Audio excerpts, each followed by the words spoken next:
It's Enigma. It's Enigma. Here he comes. It's Enigma. It's Enigma.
It's Enigma. It's Enigma. Here he comes. It's Enigma. It's Enigma. Oh, well, hello, hi, hello, hi, hello, hello, hi, hi, hello. Oh, we're quite close in on my face. There we go. Let's go back a little bit. There we are. How's it going? We're not doing what we did last week. Sorry about that. I may do a little bit more of that later. If anybody ends up falling in, I will apologize profusely. I have started working on, well, you may have seen from shorts and stuff. It's something that I've had in my mind for a while, and if you were here, I think a couple of streams ago. I want to say a couple of streams ago. You'll be aware that one of the things that I did was show how to do curved roads, and I did a short on that and how to texture it like this. Yesterday and today. Yes, I certainly didn't do roads. Yes, roads. But one of the things that I'm not gonna. Look. Okay. All right. Okay. Now listen. All right.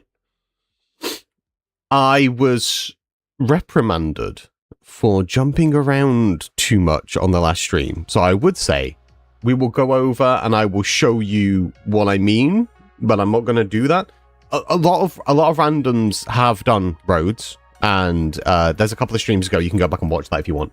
But the one thing that I've noticed over the years is that decor is particularly tricky when it comes to roads. So I have started doing a bunch of stuff here. I've got a bunch of armor stand related things that I need to do. Joke's on you. I like the jumping around. It helps with my ADHD. Joke's on you. I don't have a comeback. It's a very valid point, Star. Also, welcome to the stream. Hope you're well. The main bit is I'm wanting to get a bunch of it's going to be more geared towards the typical thing of my, the cyberpunk, dieselpunk related things. But it, the ideas go on other bits. Basically, all right. Let me just clear the cobwebs out of my head. Right. Okay. Now, my plan is to do a video on showcasing road decor, all the rest of that stuff. So I need to prepare that. So you're kind of the early birds. You're kind of getting to see me coming up with ideas for videos. I was going to make this like a member only thing. But I figured it would be more useful to not do that. Crash test dummies. Yes, you're the crash test dummies. I'm doing pretty good. I'm actually working on something using some of your tips, but it's very much not cyberpunk. And that's great. I love that type of stuff where somebody takes the ideas and they make it their own. One of the biggest problems I've had over the past few years is the amount of people asking like, oh, is it okay if I change this feature on the stickleback? Because I'd prefer it in red, or I'd prefer it without the fins, or I'd prefer it in black instead of white. And it's like, yeah, like it's you don't have to copy it exact. Like I'm amazed that people think that I would get offended that they change something that I put on YouTube for free. Like it baffles me. Anyway, we are here doing roads and road related stuff. You can see I've got it's like a little on Random Craft I have a thing like this, and I have a digger digging it up. Like there's been like an issue, the electric piping cables, and it's all got flooded and stuff. That's like one of the bits. Then we've got streetlights. Streetlights are one of the things that I know a lot of randoms have struggled with. Oh yes, Halloween inspired spooky thing. Yeah, I do love me some Halloween stuff. So one of the things that I noticed a lot of in Random Craft was streetlights were super close together. So like there'd be like a street light and then about 9 blocks, 1, 2, 3, 4, 5, 6, 7, 8, 9. They'd be like this close, or even closer sometimes. I think on somebody's they're about this distance apart, and the reason for that is obviously once you've got like your sort of polage. I'm going to trademark that word. Nice polage you've got there.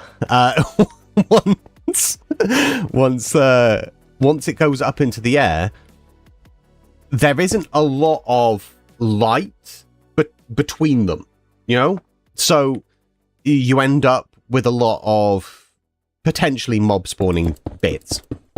So one of the things that I came up with at the beginning of season 3, it's not that key. If I do HC, there we go. Let's just turn main rendering on for a second, because then I can go pow. There we go. Sound effects are completely necessary. I'm curious. I should have asked that as the question instead of what decor do you struggle with the most. I should have asked this. As a builder, do you make sound effects for when you're doing... I don't think I'm the only one that makes lots of sound effects whilst they're building. And I didn't notice until Shallon pointed it out. And now I'm aware of how many silly noises I make. So if we just go, because a lot of the randoms sort of 7 up. 1, 2, 3, 4, 5, 6, 7, 8. Okay, so seven or 8 up, and then we put down a lantern on top of it for now. That's fine.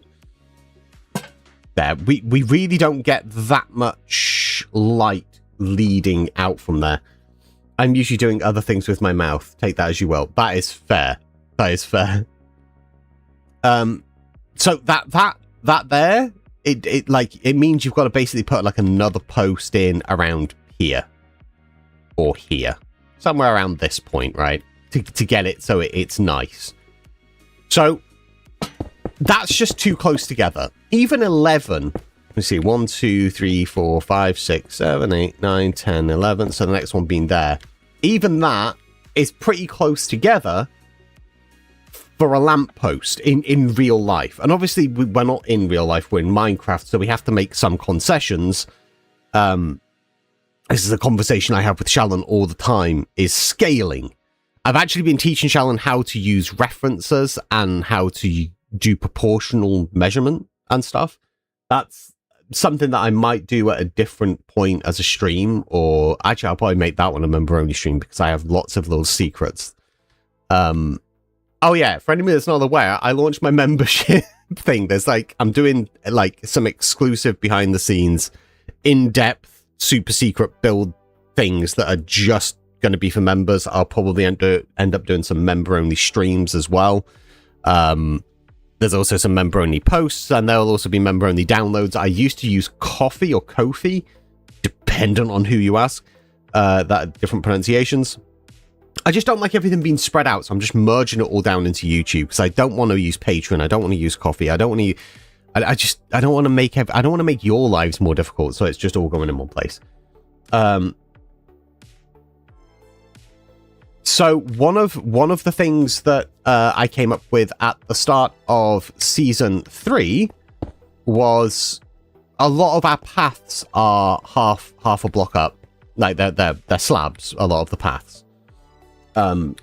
So if I just pop in an actual pavement, let's just 1, 2, 3, but that'll do. It don't have to be great. We're not builders around here, it's fine. Okay, there we go.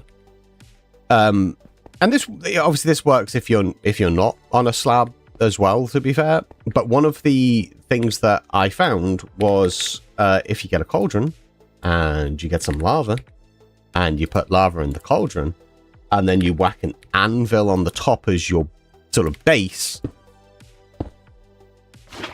much more light. And then you can space your lampposts out by about 19 to 20. And that makes it a lot nicer. A lot more spacing there. So normally there's like your pole bits that go on the top of this.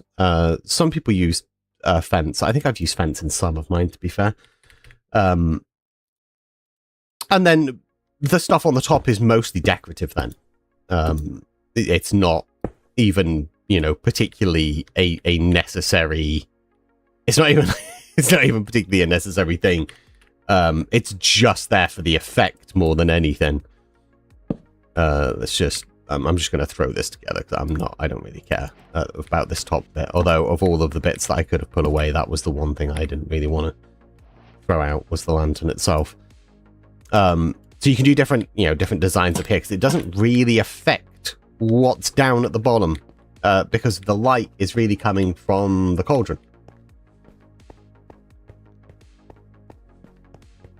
So this is, it was one of those things. Just get rid of that, and let's get rid of the annoying thing up in the corner. So it was one of the things that I started doing at, it'd have been, what is that, 3? When did we start season 3? I think it was 3 years ago. And I started it because one of the things that we were doing in season 3 was we were doing this whole blending thing, and 𝗘𝗢𝗚𝗏 was my neighbor, and I went over to 𝗘𝗢𝗚's to look at his streetlights because he'd already done them, and the whole thing was like, if somebody else has done it, it's then on you because you didn't do it before them, to look at what they've done and try and figure out and blend and do all of that stuff. So I went over to have a little look at 𝗘𝗢𝗚's streetlights, and they were so close together. And I was like, man, I like the designs, but they're so numerous. Like, it's just a sea of streetlights. So I went into single player like 3 years back and was just trying to figure out how to get something where I could have that design, but they were more spaced out. And this is what we ended up with. So we've got some streetlights, and I'll probably do a few different designs for the video. So we might do some streetlight designs today, and then over here we've got this intersection. I'm not done with this yet. I don't think we'll do armor stand work on stream because I'm not fast at it, and it's not the most riveting thing to watch, you know? So we probably won't do that on stream. If you all want, I can, but I also feel it's very Java dependent, like it's very Java specific. So it's Magic's like, yeah, it's not, no. And that's coming from a person who really loves doing armor stand work.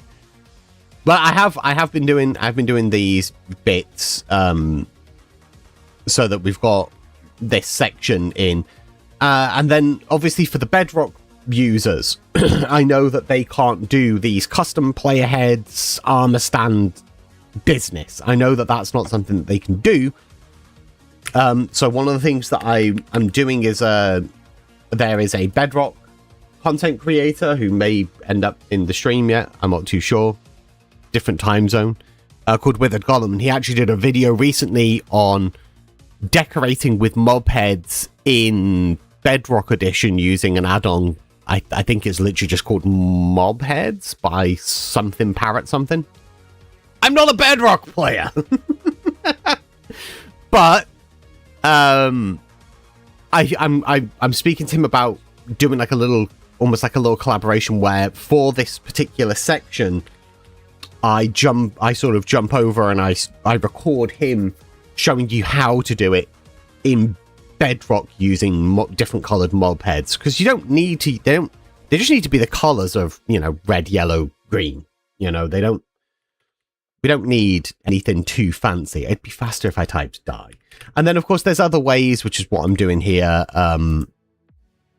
which we can do to get traffic lights. So we can do meow, and then go with a lime. And then, where are you at? Oh, is it one of the ones that I require the pattern for? It is, isn't it? Which pattern is that? Patterns. I think it's that one, right? I don't remember. Yeah. So you can also just do that. And then, you know, rather than having like the wall, I mean, you could stick it to the wall, but it won't. I mean, I suppose but the problem is from the side it will stand out, and that upsets me. You could do it on a wall, but please don't. Let's just get some like black concrete, I guess, or black wall. We'll put on black wall. And then what I'll do is I'll sort of make like a, because ruin's the wrong word. I don't want to do it on that bit. So like any sort of alternate things I want to put elsewhere as like a, hey, look, you can also do this in this other way. You don't have to do it this way. Because I do have a fair amount of people that play Bedrock come across my videos, and the general, you know, consensus is, but I can't do that. I get that. It's not my fault. I'm not Mojang. I don't know why they've got it as divided as they do. All right. I can't be held responsible for their behavior. I mean, you could make me responsible, I guess, but I think that's harsh. And then 1, 2, 3, 4, 5. And then what we'll do is just from the bottom of that one, we'll do that. And then we'll just put that there. See, so you can do it that way as well. And I'm sure banners are still a thing in Bedrock. Does it look as good? No, but it does work. And that's my point. And I will put this into this chest just so we have it for safekeeping. The mob heads add-on for Bedrock actually looks really cool. And I'd be curious to see Magic, to see you try it, to be honest, Magic. I think it would be a pretty cool thing. I was watching the video that Withered Golem did on using it. It has a lot of similarities to armor stands, but you don't have the armor. It's just heads. So I think yeah, you saw it. Would you use it? Did you have any ideas whilst looking at it?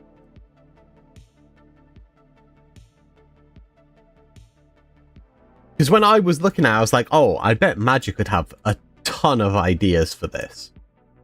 I don't. I'm special, I'm touched, and I'm not very good at any of that type of stuff. I mean, I'm okay at it, but it takes me 15 years.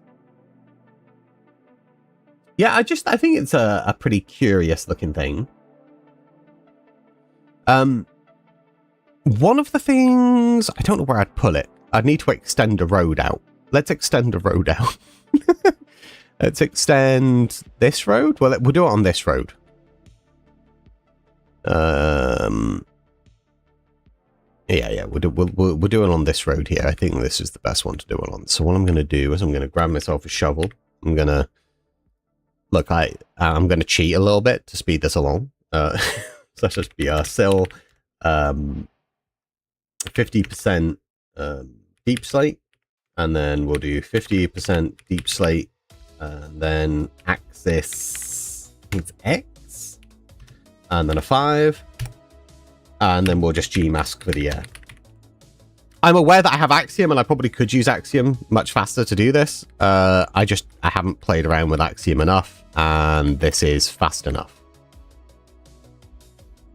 So one of the other things I want to do is sort of bus stops, bus shelters. Basically, if it's on, at, in, or above a road, I want to sort of try and cover it if I can remember to.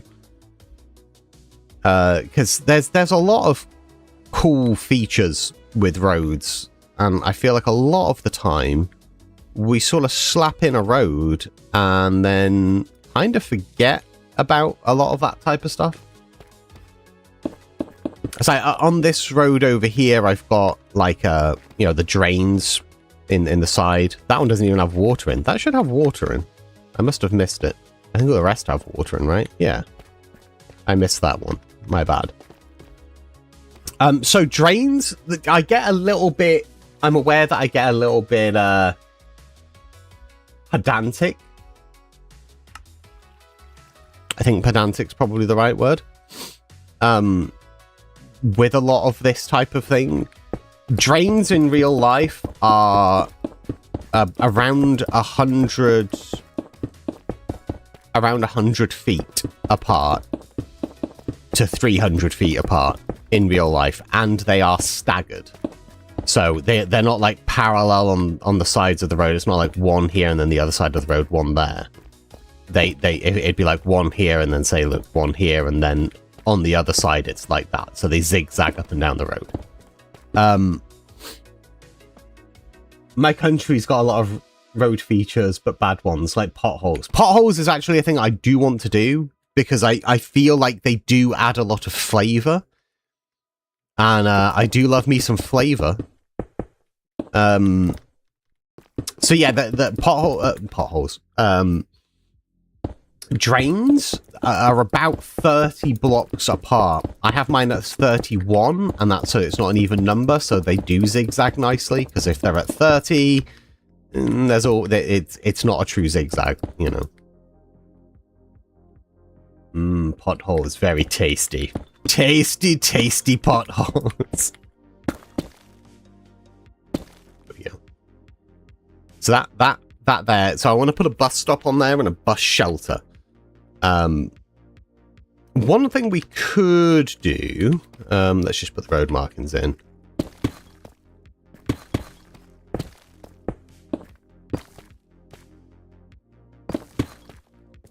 Is test out some potholes, because I do enjoy that type of thing.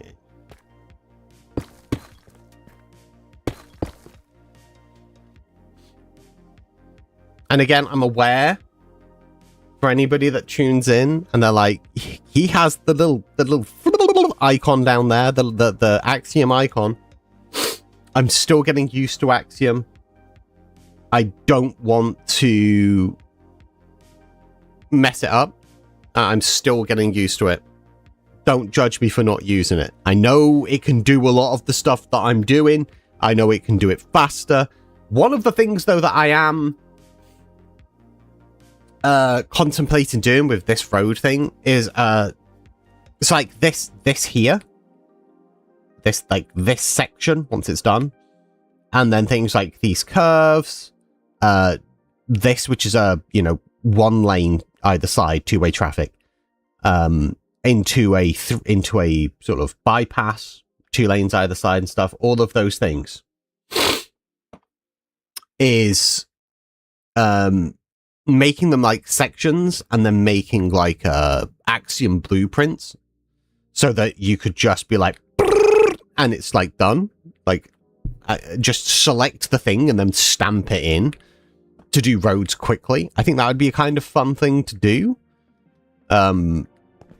Because I recently got a thing that allows me to convert Lightmatic files and schematic files over into blueprints for Axiom, and backwards and forwards as well. Because I have a lot of like cyberpunk decor and stuff like that, and I thought, oh, that would be pretty cool to. I thought that'd be pretty cool to do, convert as much into blueprints, and then people will have that. I don't know. This I definitely could do faster with World. I don't know what I'm doing. My bad. I could just do this. It's much easier. I think I did 45% stone slab, 40% andesite slab, and then 15% stone brick slab.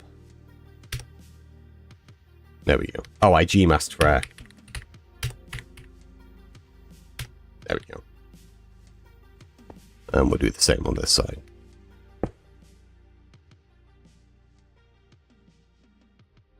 We will be carving a bit out of this as well.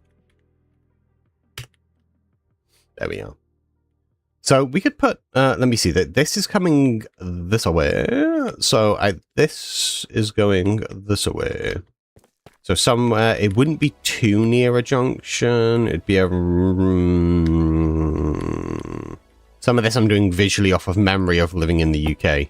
About there. That's as close to a corner, I think, as what a bus stop would be. I don't think, because, yeah, their turn in circles I don't think would allow too much. So that's where that's going to go. But let's play around with potholes. So I mean there's a few different. Let's grab some deep slate and grab that and that. I think that's really all we need. We could get a little bit of that for texturing underneath, though. That might be pretty fun. We could also darken underneath there as well with a bit of that. All right. So the other thing is, like, what causes a pothole? I told you I'm pretty pedantic. I'm I want to know, like, it. I suppose it's wear and tear from tires, weather erosion, water damage. So you get them in the edge of the road, and you'd get them where tire tracks would be. I would imagine. You know, where the weight bears down. So let's go around here. That feels good.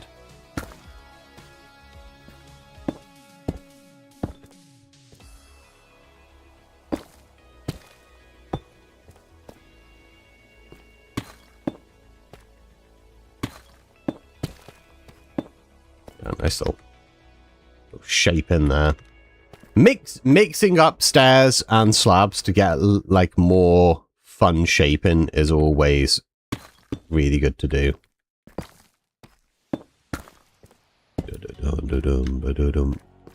I think I preferred it with the stair there and that being a full block.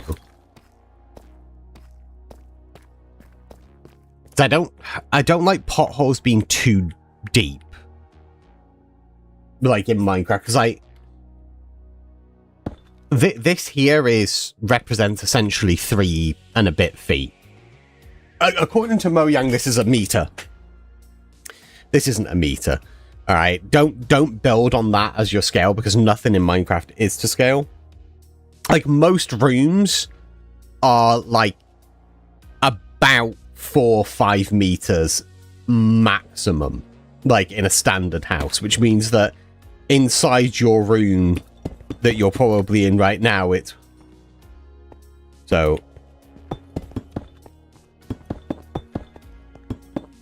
is this, which it just feels too small in Minecraft. Like, you can get away with it and it's fine if you know how to decorate nicely, but sometimes it just doesn't feel correct. And if we're going by meters, every character is 2 meters tall. Well, 1 pixel off of 2 meters. Which makes all of us pretty much near as damn it 7 foot tall. Or 6'7". Which is obviously, that's not really believable. Certainly not for magic. And then what we'll do is we'll get some water. I wish we could color water.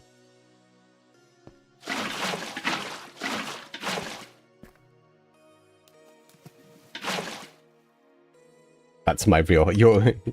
Your real height is 7 foot.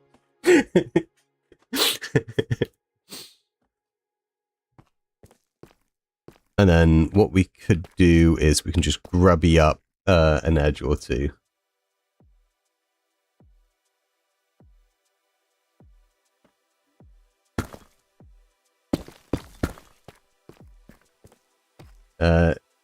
Steven, all the Minecraft characters canonically are 6'6" and literally break physics by existing. Yeah, there's lots of weird bits with Minecraft scaling, and we only have to spawn a being to really point that out. So it's one of those things of like, bear it in mind when you're doing stuff, obviously, but don't take it too literal. You end up doing what Shallan did in the start of season 3 if you take it too literal, and you end up making builds that look too big. Like, it starts to get a bit too out of scale. Especially, like, one of the things that I've seen a lot of people do, I say a lot of people, Lag, Shallan, yeah, I think maybe there's those two. So just to these 2 people. So really, it's a lot of people to me, because I don't like people. But it's I've seen others do it as well. Is that when they put VR on, everything looks so much bigger in Minecraft. So that's a thing to sort of bear in mind as well, I guess. I feel like there's never just like a pothole in isolation like that. You know, I don't feel like that's I feel like there would be like a little bit of connectivity.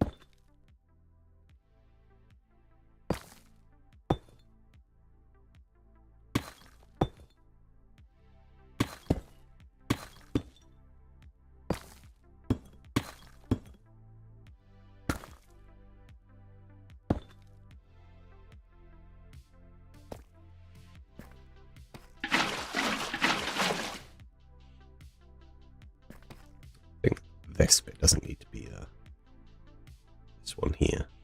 Just get rid of that. We'll put a stair in there instead. Personally, I find it endearing, to be honest. Plus, if you take I'm being a dumb, I don't know what MCD is, into account. Dungeons? Dungeons. Yeah, it's it's one of those things that it's like I try and bear in mind whilst building a lot, because it's very easy. I said I wasn't going to do this. I said I wasn't going to. Yeah, here we go. It's very easy, and this is a thing here of the scale it should be. This is what it ended up being. It's just too big. It ends up becoming too big. And it is another one of those things where if you're on the floor, it looks even bigger. One of the biggest things that I see creators running into is that it looks fantastic, looks great from the sky. You're doing it in a flat world, so you don't have any default Minecraft scaling going on as point of reference, and looks good. But when you land on the floor, it then starts to look just too big. It's too big of a building. So there's bits like that to sort of bear in mind, and scaling is one of the things that 𝗟𝗛𝗘𝗖𝗓 has really struggled with. Oh look, it's Magic's theatre. I actually I did a complete overhaul on Magic's theatre. He never did these banners. Magic, you never put these banners on your build. I probably wouldn't have changed those. I actually put these in red, so I'm glad to see that you actually did put some red things on there before. But yeah, this is 𝗥𝗚𝗘𝗖𝗓. This is where a lot of buildy stuff was done at the start of season 3, including some proto stuff for graffiti. I don't know what this bit was for. I don't know what I was doing here. I was figuring something out, clearly. Was it this? Must have been something on that. These are all silvers. Anyway, scaling's one of those things that if you try and build it as is, as sort of like, yes, 1-to-1, it's not 1-to-1 with Minecraft. Like as its own thing, because nothing's in scale. You know, like you look at like this, for example, this ladder. Put that ladder there. You have never seen a ladder that is 1 meter wide. You know, that's like, that looks like that. It would be heavily reinforced. Like, it's not a thing. And it's the same with many of these bits. Beehive that's 1 meter big. Imagine coming across a 1 meter wide beehive.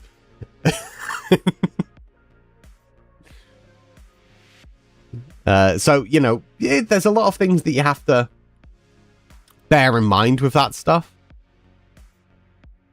Gotta sleep. Night, Magic Man. Have a nice sleep, dude. I don't remember how far I took these in. I want to say 5.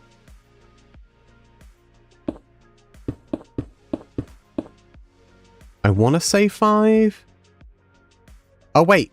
I've got this the wrong shape as well. Yeah, it'd be 2s, not 1s, because it's the other side of the road. I think it's 5. I'm going to have to... This is why I actually do need a build world, because one of the things that I have a lot of is I build I like straight onto random craft with certain things. Like, I don't plan things out particularly. It's over here. Is it 5? 1, 2, 3, 4, 5. Yeah, it is 5. Okay.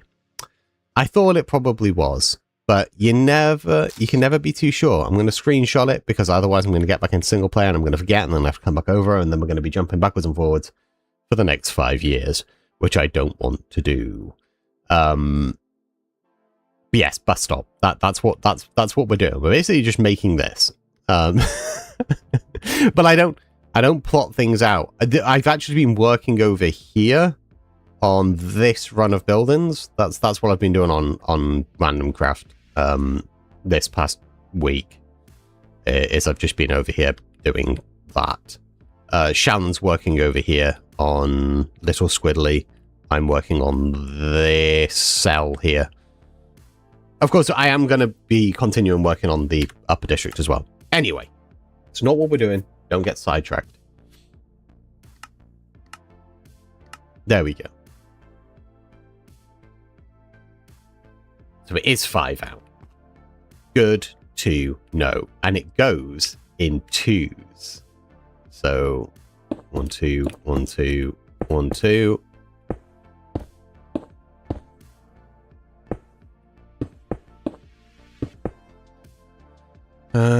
So 1, 2, 3, 4, 5. So we actually need to curve our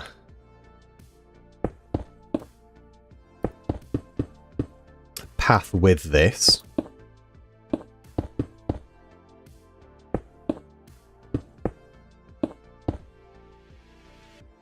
So our path moves around it. So 1, 2, 3, 4, 5. Let's just do that there.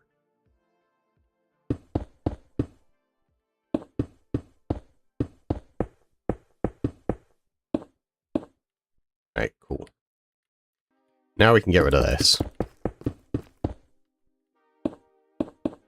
We'll figure out exactly how long it is in a moment.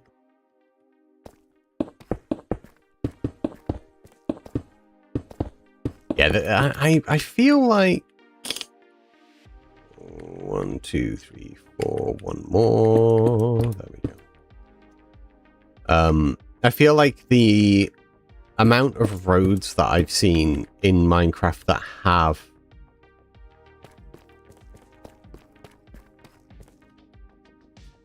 like this wrong look to it. It just feels slightly off. One of the things that I've seen a lot, obviously, is like people making out of concrete. And I know that they're putting the slabs in, which means that you don't get that sort of whole road bit where it's sort of like a huge jump up like this, because that's just horrible. But my main issue with using concrete is just it's very flat. It's super clean looking, but just really flat.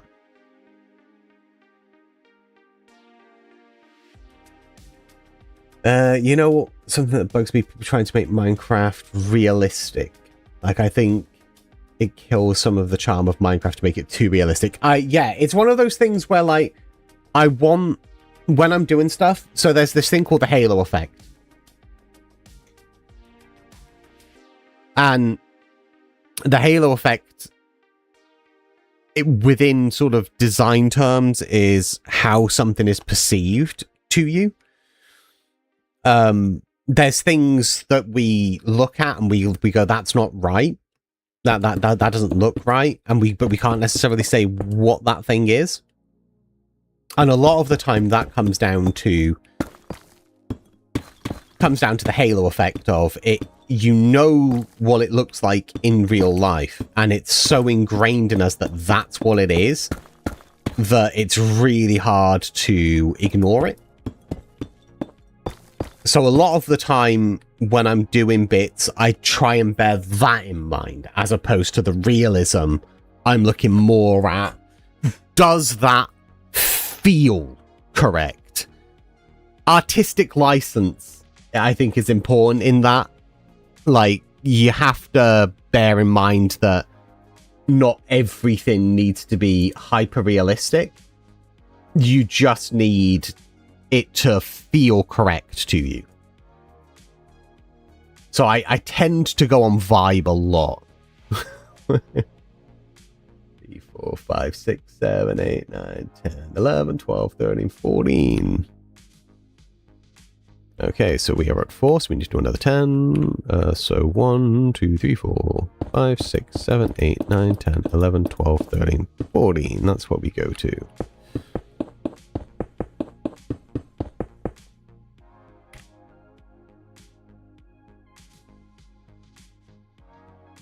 Cartoons is a good way to think about it, because they often will still use like the halo effect, the logic of real life to a degree. It's sort of distorted and altered and stuff like that, but it's not. It always has a basis somewhere. Yeah. Vibe and feeling, like, quite often I will, if I'm doing a build, I'll look at sort of like a particular element, like a window, and I'm like, okay, well that the smallest that could be is like 2x1 or 2x2 or 3x2 or whatever. And then from that I try and figure out what the rest of the scaling really is.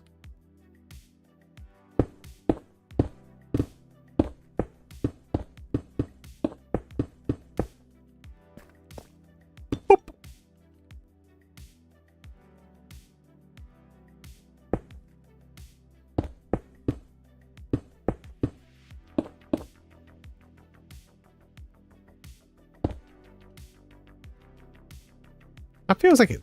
Yeah, why have I got where it feels too thin? Just go one more. There we go. That's why. Alright, so that there will be our bus stop. So let's grab some 𝗕𝗢𝗘𝗚𝗢𝗠𝗦. Probably 3 still.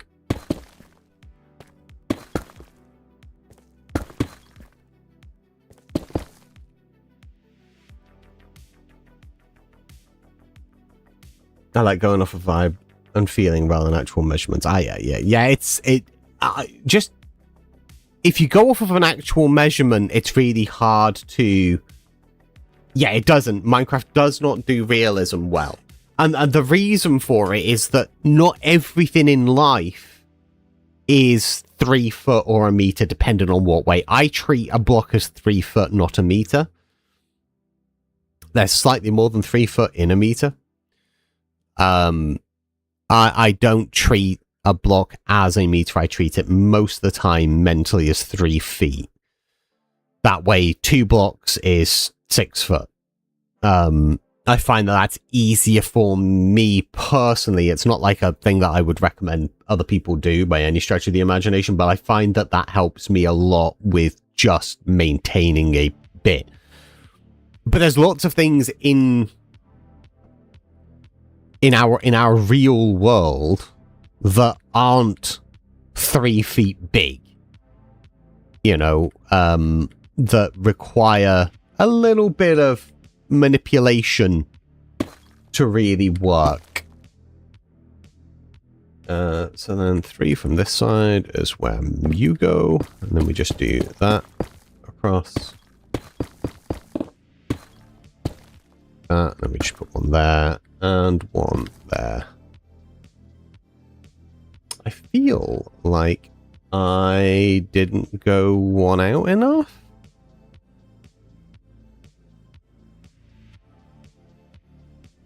One, 2, 3, 4, 5. Oh, I actually didn't, you know. What a special little turnip I am. Right, okay. Let's just fix that, shall we?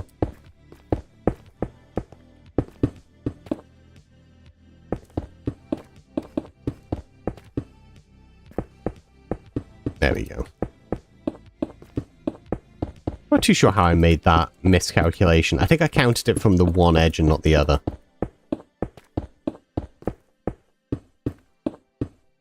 See, somebody in one of my shorts said, "Man, dude's like a mathematician." No, No. No. Definitely not. I am terrible at maths.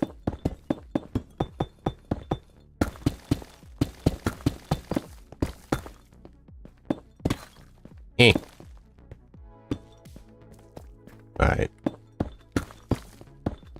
So we have two options here. I can either we'll do it that way, it's fine.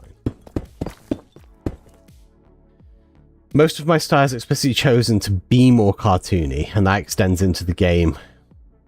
I use a handful of mods that just enhance the visuals by adding environmental stuff. Yeah, it's one of those things for me where I enjoy the challenge of doing certainly a certain level of realism, like I'm doing now, where it's like just trying to figure out how something would be. Like, does this, like, obviously that you probably wouldn't put a road coming in to have a road going around like this. Like, that'd be unnecessary in real life. This is an example bit for a tutorial thing. So, but there's a challenge there to me of like how, it's like potholes are a good example there. Real life has potholes. There's no reason why Minecraft should. It's just it adds that flavor. It adds that realism, not in realism sense of that's something from the real world, but it makes it tangible. It makes it less sterile. Like it's something that is lived in. I think is the best way of putting it. It makes it feel more lived in. And whenever there's something to like try and make it look like it's been well loved and lived in is like a huge bit.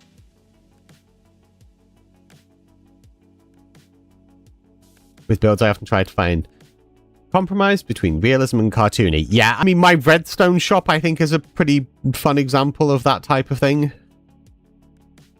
It has a grittiness to it, but nobody in their right mind would build that structure in real life.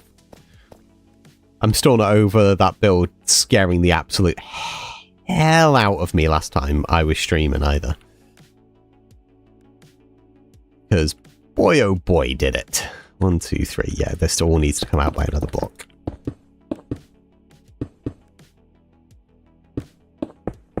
I genuinely scared the crap out of me.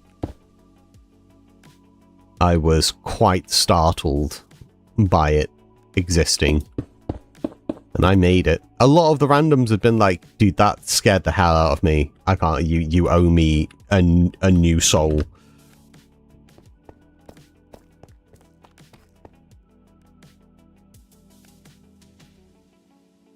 It's as close as I can get to my current apartment.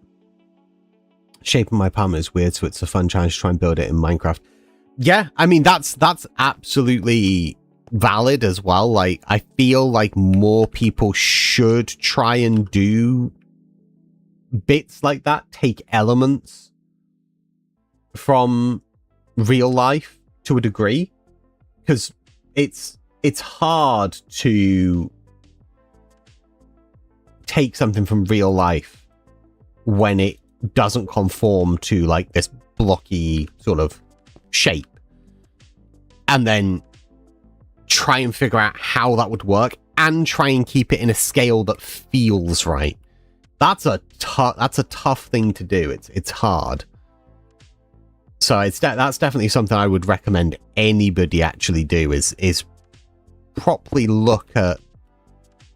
Would the bus stop be there? No, it'd be here.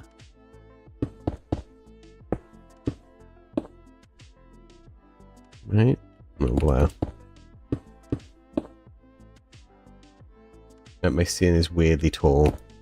I see. I'm used to really tall ceilings. A lot of the houses that I lived in back in the UK were like old Georgian things. And 1, 2, 3, 4, 5. so I'm sort of used to like for example, like in my sister's house, her ceilings are 12 foot tall, or 12 and a half, I think, if we're going to be pedantic, which I'm a pedant, so yes, we are. So I was used to that ceiling height throughout most of my life. I think only maybe one house that I lived in, they were like the standard sort of 8 foot sort of bits of ceilings. So when I moved to the US and they had like quote unquote normal sized ceiling heights, I felt really sort of claustrophobic at first. Like it felt really sort of like tiny.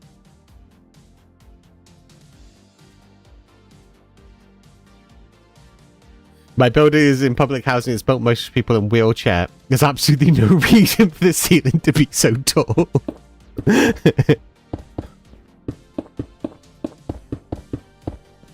Maybe that's because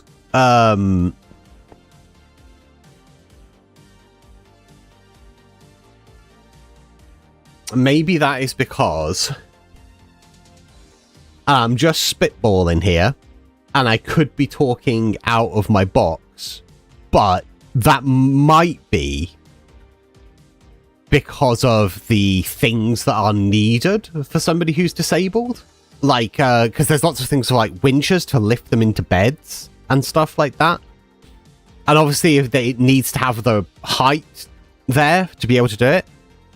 And the only reason I say that is because I once went to have some my flipping lord, words are hard, some dentistry, and they needed to take an x-ray, and I was too tall for the machine that did it in the room that we were in, so I had to like squat in this really awkward bit. And if you've ever had one of those like wrap around mouth x-rays, you have to stay really still. So I'm there just like in like this like half squat, like please be quick. So maybe that's why the ceilings are high, is my point. maybe that's the purpose. We'll grab you up the bottom a little bit. Do I want to use cyan or blue? I might use cyan, and the only reason I may use cyan is because it was one of 𝗕𝗢𝗫𝗛𝗠's favorites. I feel like I'm going to use cyan for it. I'm going to get that sort of like bus stoppy vibe.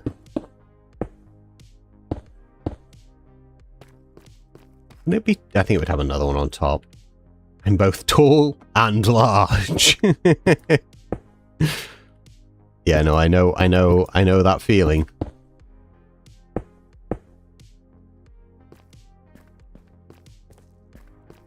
Okay, so sign would be here. People come out. Onto the bus. Meow. Alright, cool. I see the sound effects are really required.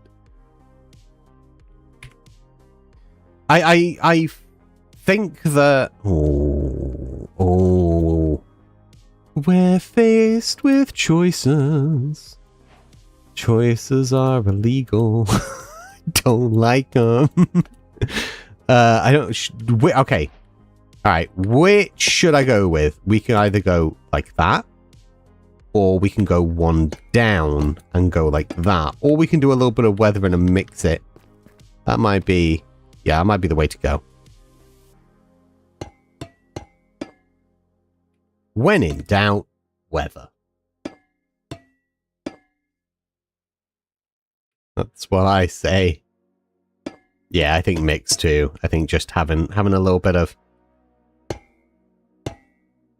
a mix in there, I think will be good. Excuse me, stop. Why? I wish that would. I kind of miss builders utilities for that.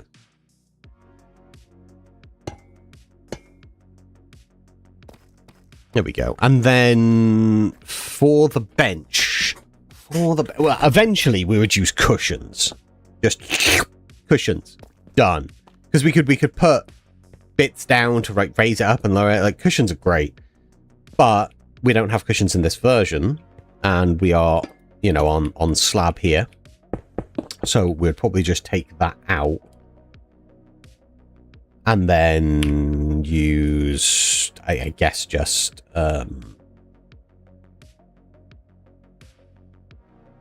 would be a full block, technically.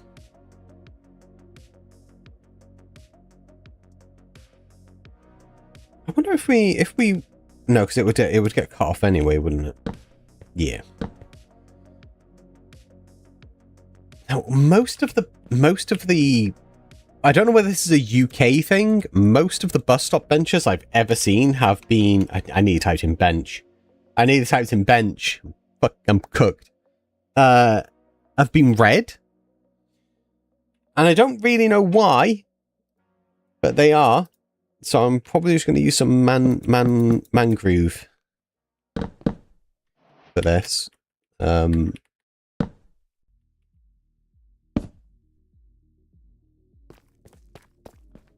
I don't know why they're often. That might just be a UK thing. They're either in red or orange. Orange might look better because the cyan.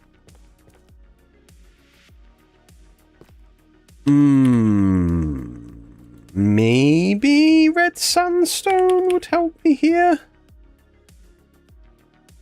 Just put that little trim on the top as well. Yeah, we're gonna go with that. All right. We're gonna go with that. That's what we're gonna go with. And I'll hear nothing more of it. And then I just want to grab cauldron, one of these. And then those to slap in. I think I said here.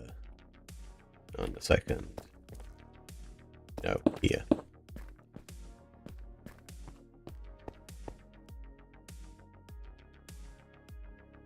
Yeah, I'm just gonna go. Yeah, I'm gonna go with those. Cyan and orange go better than cyan and red, so I'm gonna go with that.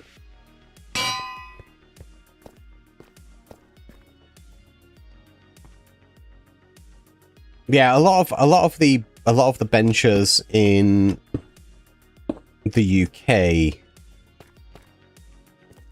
I might not do that. Bye. A lot of the benches in the UK for buses, I think, are either orange or red. I don't think I've seen many that are in like blue or anything. I might be wrong on that. It might just be that might be really localized as well. But I did move around the UK a lot, so I feel like I'd have noticed.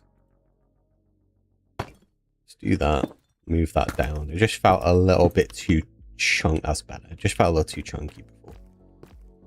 And then that would obviously have our bus stop sign on it. Would have a timetable, all of that jazz. Sometimes the timetable's on here as well, which, well, we could do at some point. So we now have a little bus stop. We have some potholes. That needs one more on the top of it. We have some example bits for what you could do on bedrock. Oh, there's actually another version that I wanted to do as well.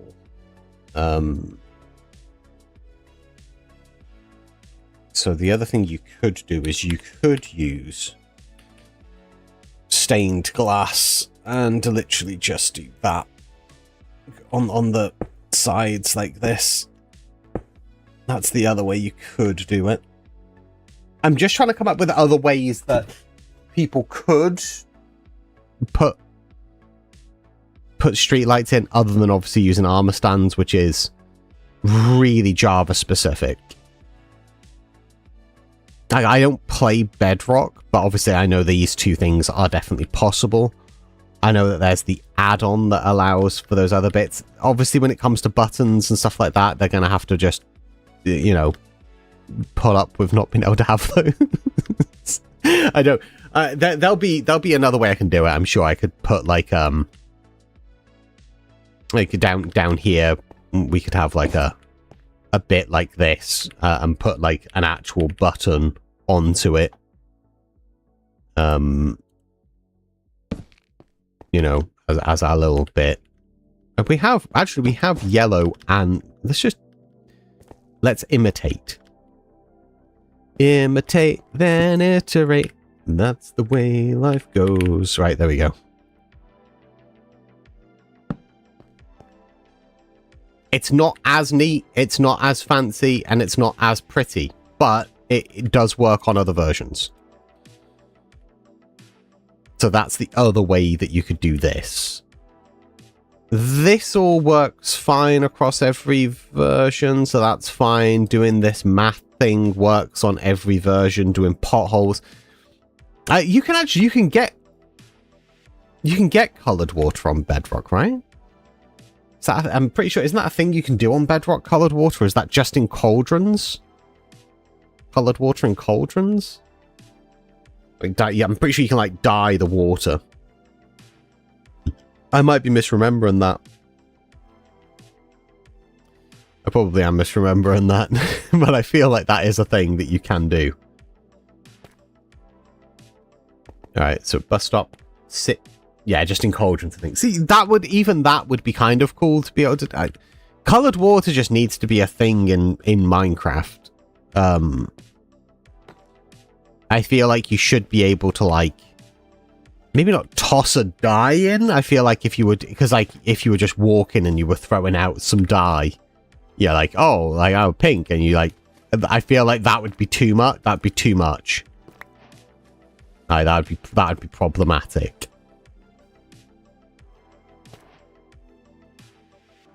But maybe a dye in a water bucket, or dye in a cauldron, and then you can fill up the water bucket from that cauldron. Give the cauldron another use. Because I'll be honest, cauldrons have very limited use. The most use they get out of me is making solar panels, I think. Alright, so bus stop. Put that there. What we might do is... I still feel that's quite chunky. I'm gonna get a fence.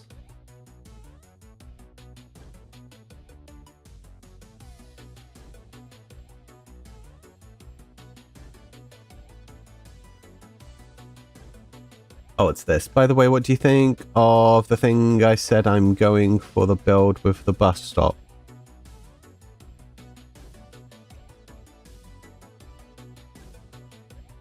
Oh, I see.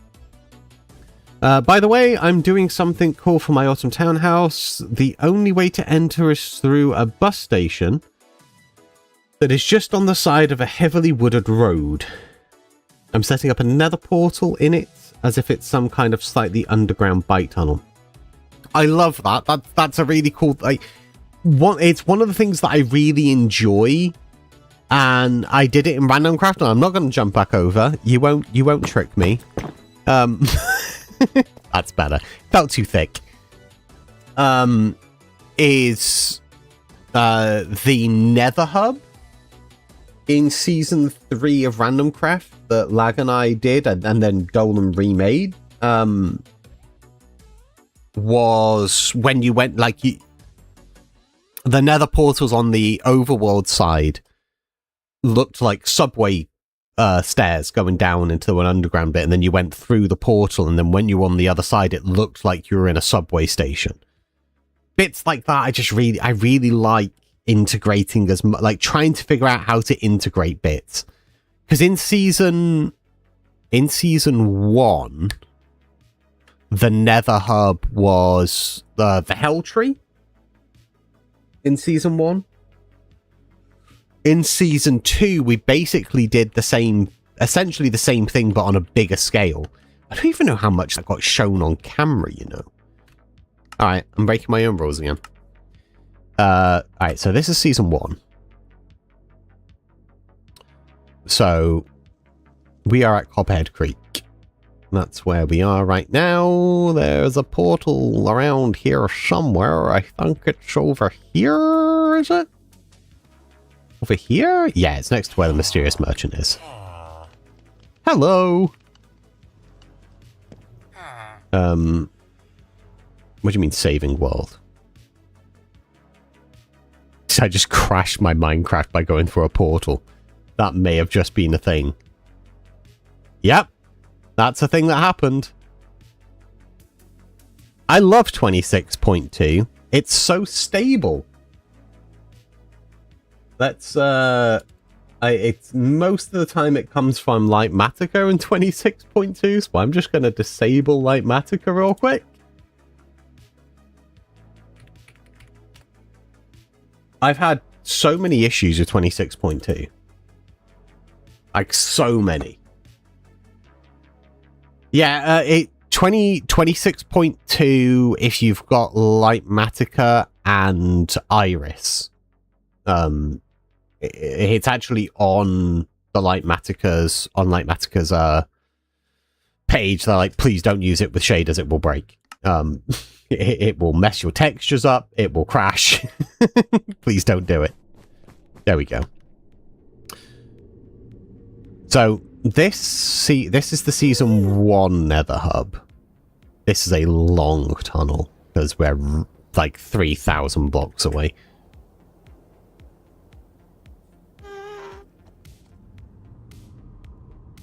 It probably goes on very specific builds as well, GPU and all the rest of that, I'd imagine. But yeah, it's up on the 𝗲𝗏𝗡𝗏 mod rinth and stuff, because I was like really curious as to why it was doing it. So this was the season 1 Nether hub. We originally were up here, and then I wanted us to move down. So me and Nimrod designed this. Let me just adjust my in-game sounds. That feels too loud to me. Me and Nimrod designed this, and then a bunch of us built it. This was fun, and it's cool, like being able to look out into the Nether. I really enjoyed. I think this was originally regular glass, because I think tinted glass was added just after... What is this? Oh, yeah. I remember what that was. Yeah. I needed to fill it because I did the glass trick for a portal, but then moved. So that there is the season 1 Nether hub, which I still really like. I still think it's a ton of fun, and it has a really nice vibe to it. Again, particularly with shaders on. The season 2 Nether hub. It really wasn't shown, I don't think. I don't remember how much of the season 2 Nether hub was ever shown. Because it might have been streamed at some point. Ugh. Right. I hate the fact when you're doing this, you have to do it twice as well. There we go.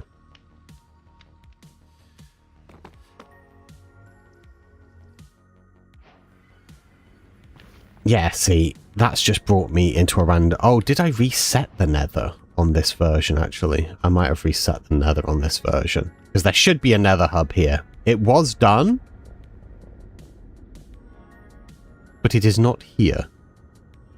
I'll have to try and find that. Because there is a season 2 Nether hub, and it was really, really cool. But I'm be damned if I can... I mean, it's clearly not here. There's nothing in the Nether here. Definitely should be. I wonder if that's because of the way I moved it over. Let's have a little look here.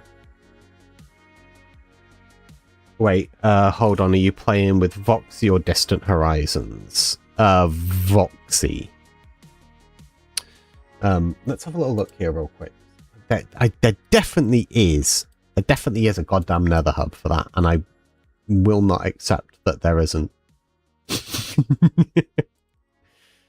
There most certainly is. Where would it be stored? Probably under my other version. Let's have a look. So yeah, the amount of effort that goes into Nether hubs, a lot of the time on an SMP, a lot of the people just don't want to do it. It's so much work that a lot of people just don't want to do it.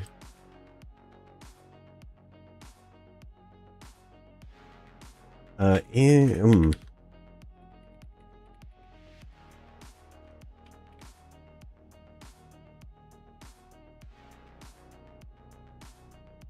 dim -1.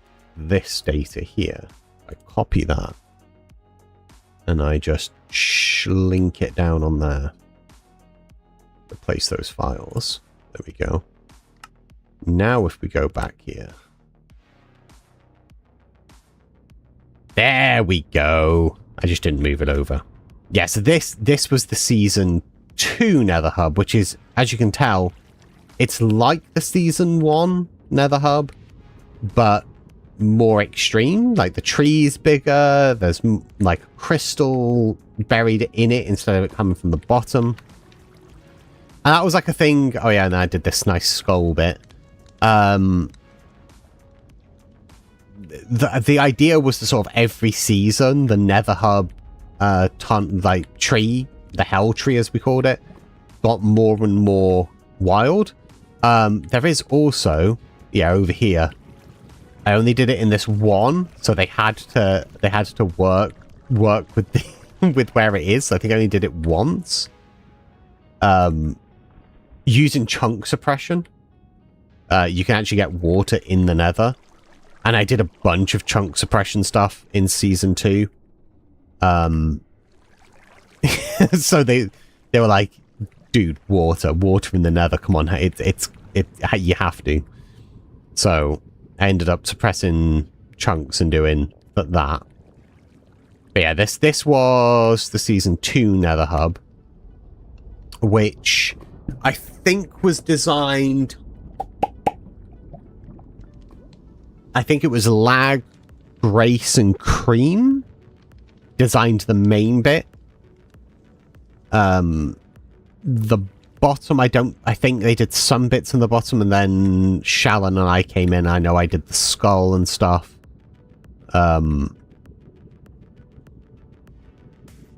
This goes through to my, what was I doing back here? I don't know what I was doing back there. Something. But yeah, this was our Season 2 Nether Hub. See all the mining and stuff that's gone on. Oh, this must be Grace's base? Yes. So it was fun. But in Season 3, we decided to not do any Hell Tree. So the Hell Tree just disappeared. Like, really quick. It's just like gone.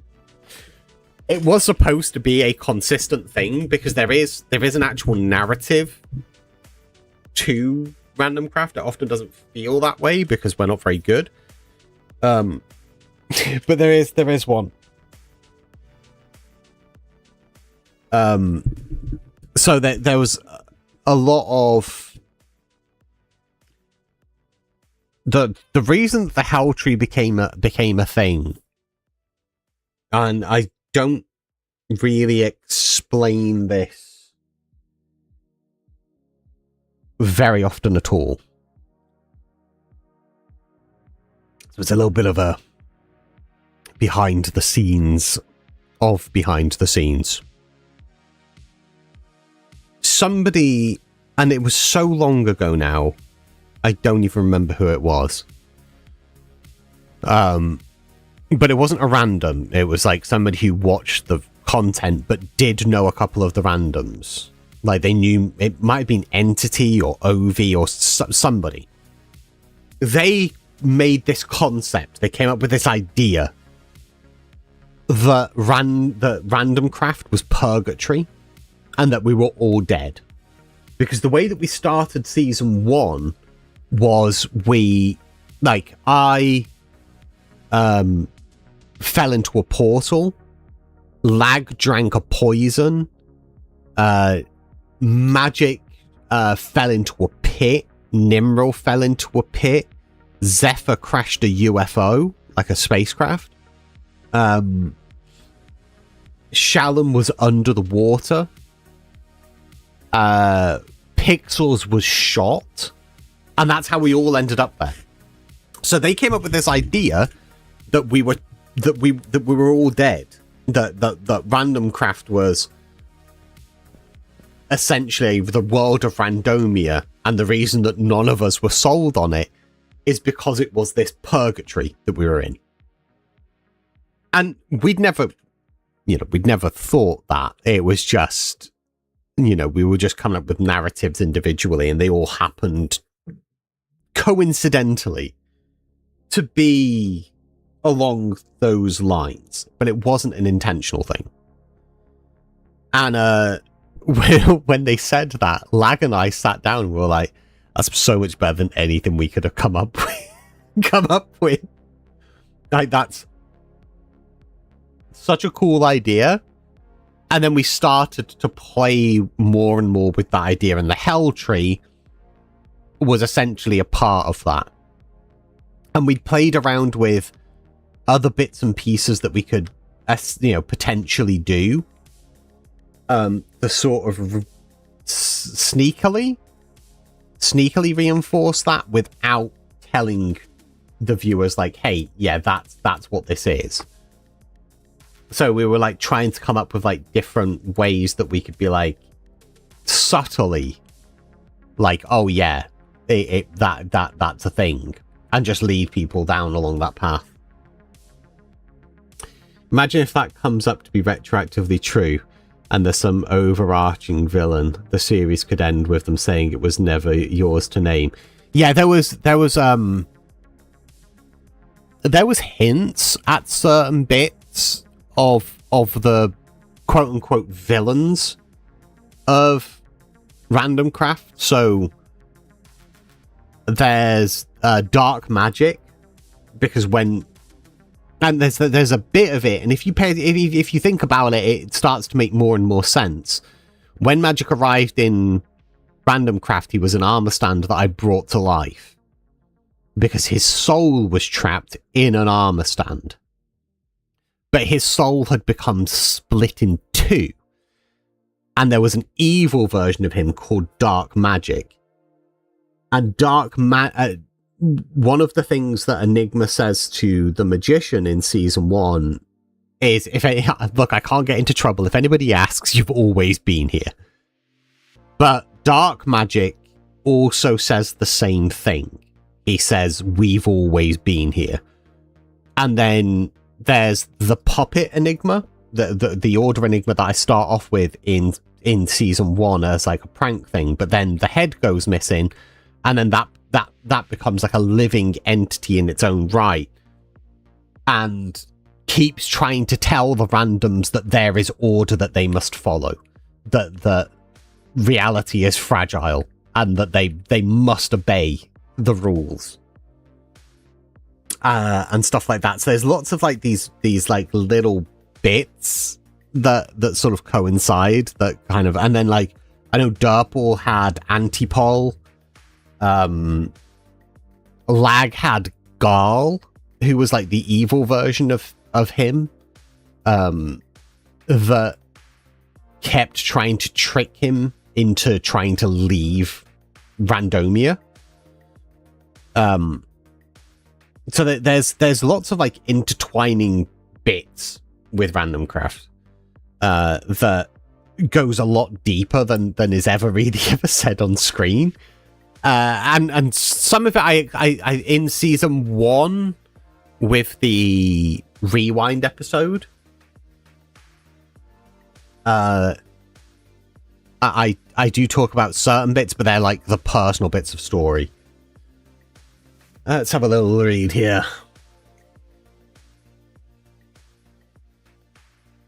If randomcraft were ever to end in any somewhat permanent way, it would be interesting to see much of this stuff tied up as much as possible. Yeah.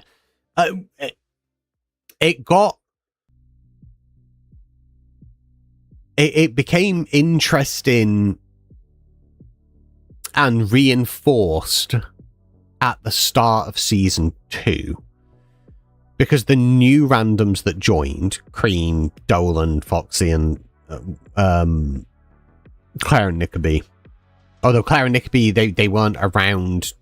They were both creative builders, and I don't think either of them particularly enjoyed the survival aspect, as they didn't really do much.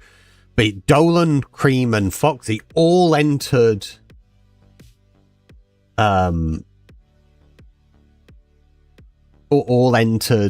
the world in ways that also coincided to reinforce, and it wasn't something we told them, but they all ended up there essentially in a crazy way that kind of reinforced the idea that it was purgatory. Your stuff last season was fun. I especially loved the whole thing with the other enigmas and the seeming multiverse stuff. Yeah, there's a lot of things with random craft and the way that I sculpt stories, and I started to do it more in season 3. One of the issues that I have with the lore stuff as time has gone on is I'm aware that a lot of people that end up watching my content are really there for the builds, and they're not really there for the lore. Some are, but a lot aren't. So in season 3, I've done a little bit, but I really didn't do that much. Whereas in season 2 and season 1 in particular, there was so much lore. It was so lore heavy. Season 2, there was a fair amount with Tissis, the frog god, and doing all of that stuff. But I got ill during that season, so I never got to finish off any of the stuff. The multiverse of enigmas.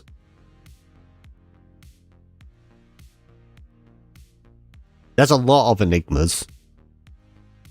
I think I even have in my wardrobe. I think I have the reanimated. So like you can tell he has like the yellow stickers, and his eyes are more vivid than my regular. If I switch back, more blue eyes and red stickers. And that's because that is the reanimated zombie enigma from season 1. And I never really explain.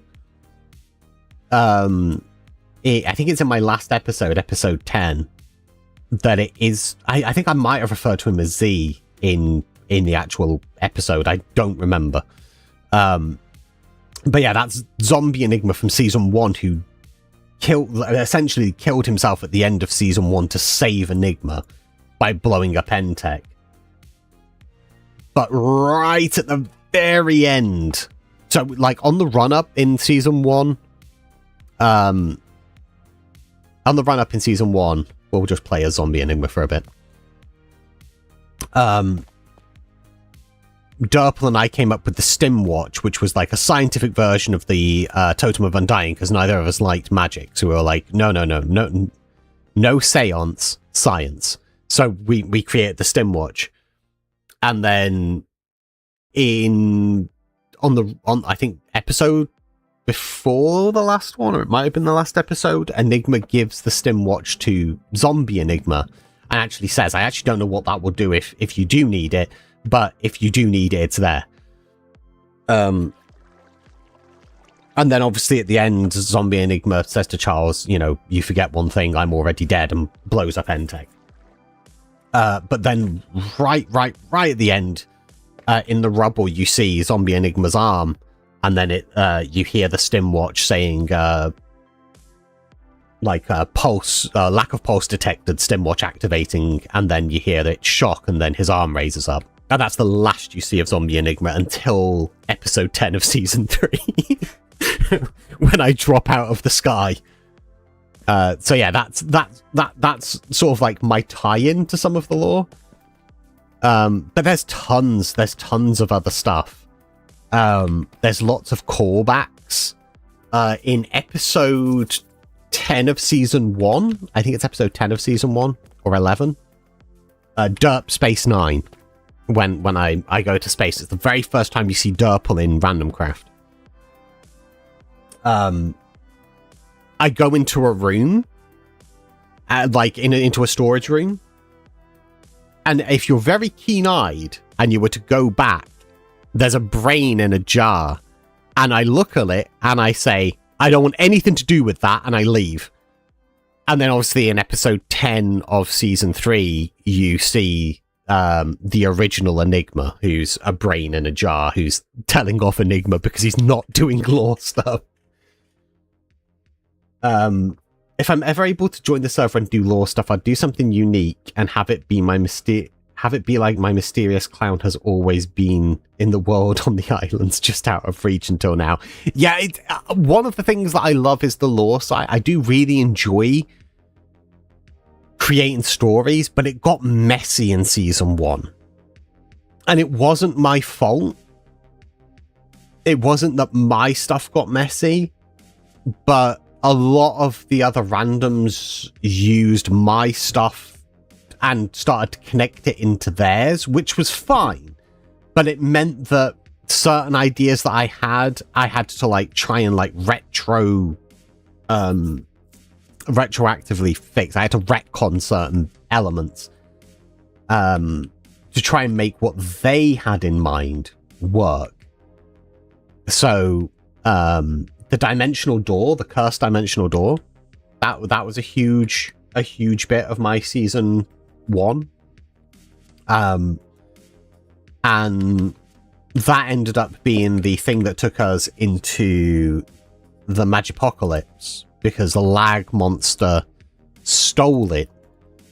So that became like its own thing. The infused diamond became, which was like a bit like, there's an entire sheet on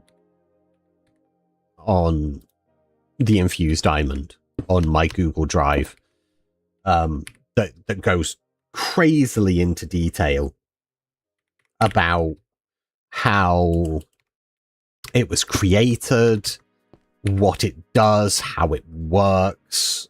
So there's a lot of bits to do specifically with that. But then obviously when Derple joined, he kind of liked the idea of it, so it kind of started getting used in bits of what he was doing. So there was, I love it when it just gives me the same painting over and over. So much fun. Enjoy it a lot. So it became one of those things of like, we were trying to come up with unique stories. That was the idea. It was like the stories were unique. But it started to intertwine a little too much for my taste. And I wasn't particularly a fan of that, because I wanted it to be more a case of when we started, I wanted it to be more a case of when you watched, like, say my episode, it had a very unique storyline and there was tiny little bits of crossover where it'd be like, oh, if I watch this person, I'm gonna get to see this like whole other angle. But what happened was it started to be like, if you didn't watch everybody's stuff, you missed out on so much information. And that I didn't like. I didn't like that side at all. Because it wasn't really what I wanted Random Craft to be. And there's been some other issues with Random Craft over the years. So like one of the out there. One of the other things that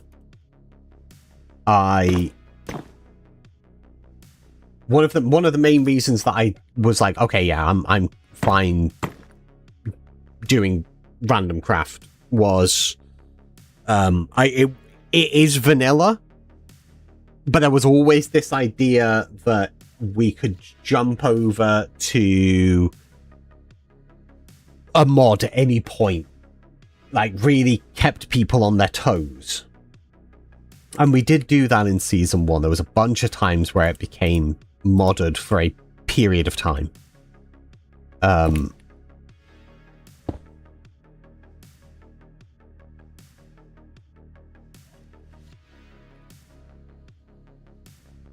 That element I enjoyed a lot, having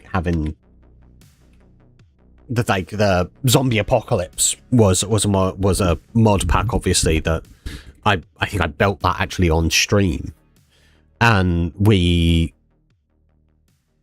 sort of set up a narrative to get us to there. When I was shrunk down, that was a mod pack. And there's been a lot of times where I've since come up with bits and pieces, like ideas, but it's very hard to get the randoms to...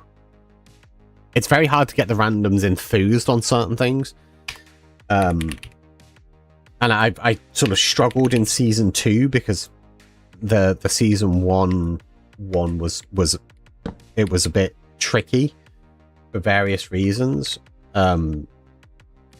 So it was really hard in season 2 to get people sort of enthused to do any sort of mod pack related stuff, which is fair. Like, I'm not complaining. It was what I was saying. I think people were just tired in season 2 a lot. Hey, I'm new to the stream. Came from one of your road vids, and I was wondering if you could show some more builds you have, because they look really cool. Yeah, sure. Also, welcome to the stream. Burger Boy. I like that. I like that name. Burger Boy. Burger Boy. Yeah, I'm just doing like I'm setting up to do an actual roads and road decor tutorial thing at the moment. But yeah, let's jump over. Ooh. Now the problem is, at the moment, I have builds everywhere. But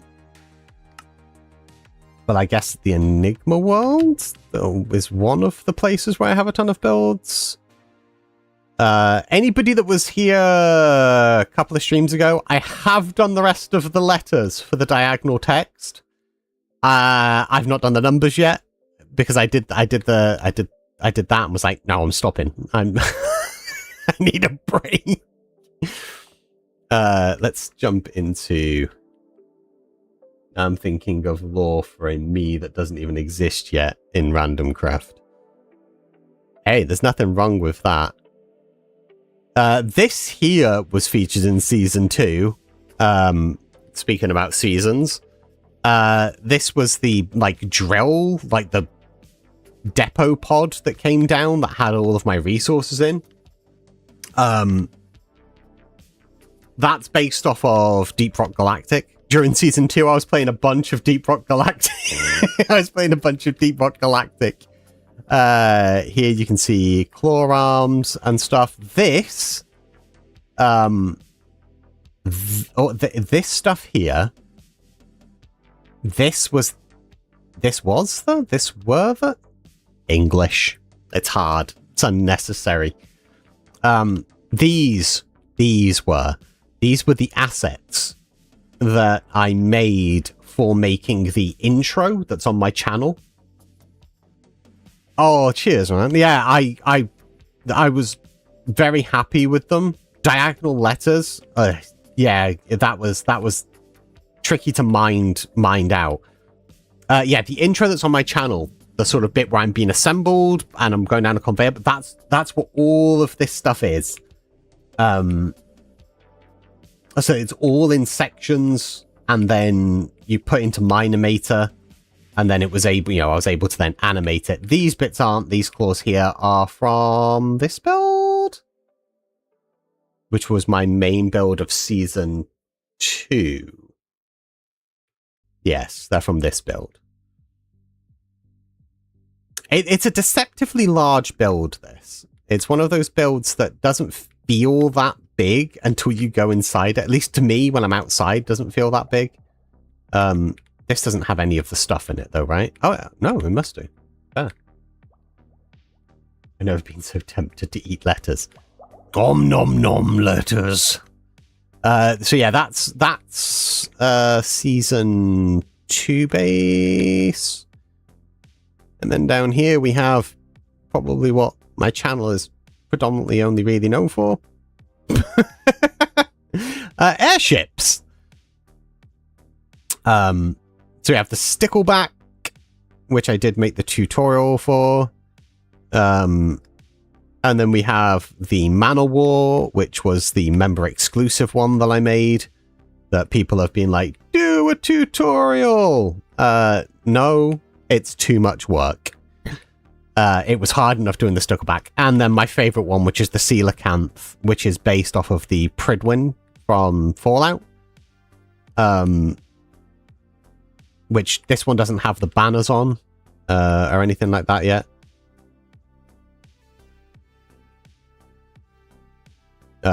This was me coming up with the shaping for that, for the 𝗕𝗢𝗘𝗓𝗏, and then we have mechs and robots down here. Some of the early sort of Mark 1 things. All of the player heads have reset. I'll fix that at some point. At some point. The 𝗥𝗙𝗘𝗖𝗓𝗏 that I made for season 1 to troll Nimrel. But yeah, we got whole heaps of mechs and stuff. And then we have the... I don't remember what I called that. I genuinely don't remember what I called that. This was the Hand of Mercy. I remember that. Because we came up with this one on stream. And then I made the AT-AT from Star Wars. And the only reason I made this was for the We Build for Scar thing, where I made the cat-at, the cat TAT, based on Jelly, for the We Build for Scar event, where a bunch of content creators got together and built different things for Good Times with Scar. So I built this first so I could figure out how to do it. So like doing these feet and the mechanisms and everything meant that when I came to actually doing like a cat paw in it, I could figure out exactly where to put certain bits and pieces. Yeah, that was a fun one to do. And then there's stuff just everywhere. There really, I am in the process of trying to organize a build world that is nice, because I have stuff spread out absolutely everywhere. I completely bypassed the other airship stuff, didn't I? Yeah, I have other transport over here that are actually like ships and stuff. Ignore that, I've not finished that. Then the Raptor, which I've got a tutorial for, that's the Mark II. And then the VTOL plane, which I have a tutorial for, and then these were the ENX models. So going into site lore, there's the EN models, they're all like orange and white, and that's the same with the robots down here. And then anything that is in green and black, like here we go, they're essentially the they're in my mind they were like a military sort of extreme version, so they were called ENX. And as they've all got specialized names like that because I'm an idiot. Let's jump over here. I forgot that I could just teleport. It helps a lot. Yeah, the VTOL. Yeah, this was me splitting it up into different sections. But there is a tutorial for that on my YouTube. And then over here we have more claw arms. Me doing some like more diesel punky, steampunky ones. I made a massive wheel because I was going to make a giant machine. Never got around to finishing it. And then a hyperspeed monorail to follow up with my monorail tutorial, which I haven't finished yet. The idea behind this is it was a duo rail. So one moves along the bottom and one moves along the top. So it's like 2-lane traffic. Then I was doing a mega crab bot. So you can see here I was making this, like basically everything that was slabs and stairs here to make a giant version of the crab bot. Over here, I think I have some stuff that's all steampunk related. There's a bunch of people, yeah. A bunch of people were asking me to make steampunk robots and machinery. So I started and I again, never finished it because it was at that point I got ill, but I did finish the steam version of the crab bot. Steamed shellfish. Yum yum. I think over here is where my season 3 stuff is. Yeah, this is all season 3 things that I was doing. So my redstone shop is the clock. Let me just check. Okay, the clock is in there, but that won't work. I'm pretty sure that won't work. Okay, I'm muted anyway. Okay, even if it does go off, it isn't going to scare the crap out of me as usual. Yeah, so that's the redstone shop, the random times, yeah, and we've got the graffiti bits that I was coming up with, different build things here and there, my color palette stuff, yeah, more build things, satellite dishes, coming up with different window bits, like up there. The parking lot, which ended up actually getting shrunk down before it went onto Random Craft. What's this? Oh, that's just where the world has gone strange. But not everything of mine is on here. Boop! Hey, Silver, how's it going, man? You good? Yeah, not everything that I've built is on this world because I'm a terrible builder in terms of organization and in terms of building and in general. So like a lot of the stuff just isn't here. Like I don't have a build world with my season 1 builds on. I don't have a world with all of my season 2 builds on. I don't have a world with all of my season 3 builds on. They're just, everything's spread out. Everything's super spread out.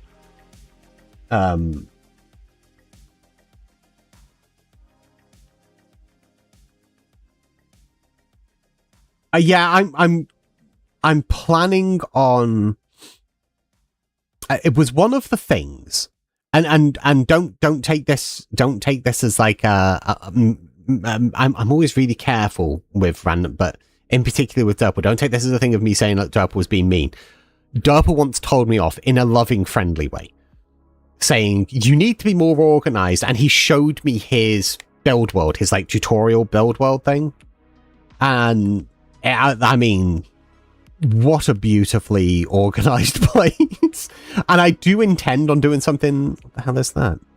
Oh, this was me actually giving Shalon a tutorial literally like 3 days ago.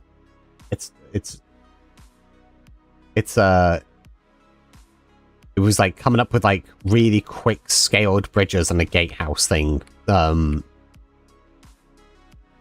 I just marked it all out in wool to sort of show him how to shape something and figure out proportions, which we were discussing earlier. Yeah, there's a bunch of stuff in this world, and then there's a bunch of stuff in 𝗥𝗚𝗘𝗖𝗞. So not everything in this world is mine. Like this here is something that Silver made. Uh-oh. There we go. That stuff over there, that's one of mine. That the 𝗔𝗥𝗠𝗬 build. Why am I flying so slowly? There we go. Yeah, the 𝗔𝗥𝗠𝗬 build is one of mine, and then figuring out the bits. So that's one of my builds. That's Lag's. This one's one that Lag and I made many moons ago. I think my Phobia game's on here. The favorite thing that I've made in recent years is the Mover Shaker build. My goal is to do a create series and build this as a moving house. That's my plan that I want to do this year. Because this has legs, so it can walk, but it also has tracks. And I don't know, something about it, I really want to try recreating it in Create. That felt weird to say. Recreate in Create. Yeah, a bunch of this other stuff is other people's bits and pieces. So I have a bunch of stuff in this world, a bunch of stuff in the other world, and then I've got a bunch of stuff in 𝗥𝗚𝗬𝗠. So like I've got, let me go into spectator. There we go. Yeah, I've got airships and ships over here and boats. This is actually the world where I actually designed, and you can actually see me sort of going through the stages of coming up with the stickleback airship. And then some ships that I did, some boats that I did. I think this is the backside of my one shop with the things coming in. That's from season 1. Yeah, build worlds, man. They're a pain. This was me coming up with this idea of having it look like a ship was being built on like a medieval fantasy dry dock type of thing. I never finished it. I just sort of started playing around with the idea, and never did anything else with it.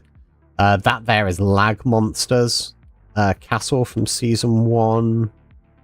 Oh, there we go. There's my my one shop place, the storage house from season 1's Cobhead Creek, and then my gates, which I don't think were ever used.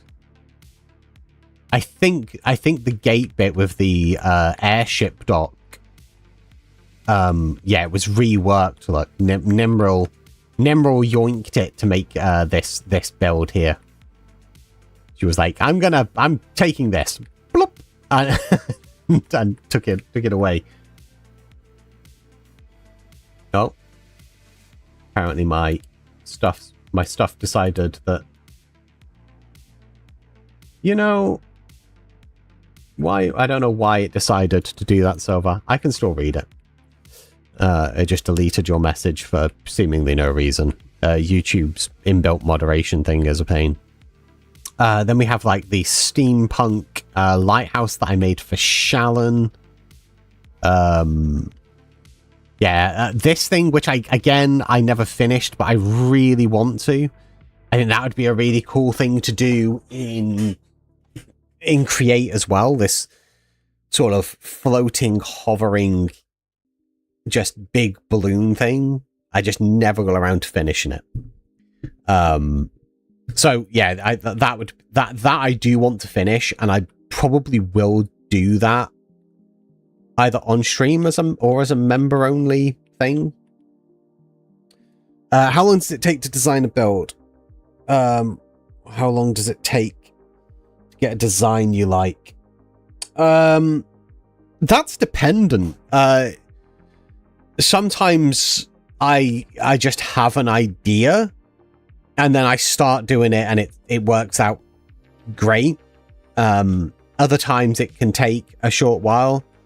On average, well, I can actually, if I go to multiplayer a second, I think I'm still in spec. So, because again, a lot of the things that I've built on here have been done just straight onto Random Craft, which is our SMP. So this structure here, which is the upper district, which I'm slowly working on. There'll be like builds up on the top up here. But it has this undershot water wheel and then a sewer system underneath it. This took me on and off, not constant, but a week from start to finish. Well, for the sake from start to finish, from start to just beyond where it's at here, because I moved it over into single player to work on it. Whereas these builds over here, yeah, so this run of builds, the 3 sort of skyscrapers, and then this run of houses, bar this white one, which I didn't do.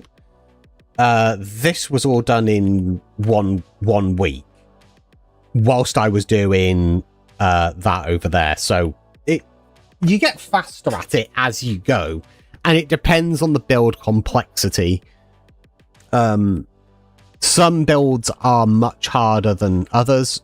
None of this is particularly hard because they're essentially standard houses. So it's like, you know, a box that you push and pull different. And when I say push and pull, like here, like this is pulled out. The windows are pushed in.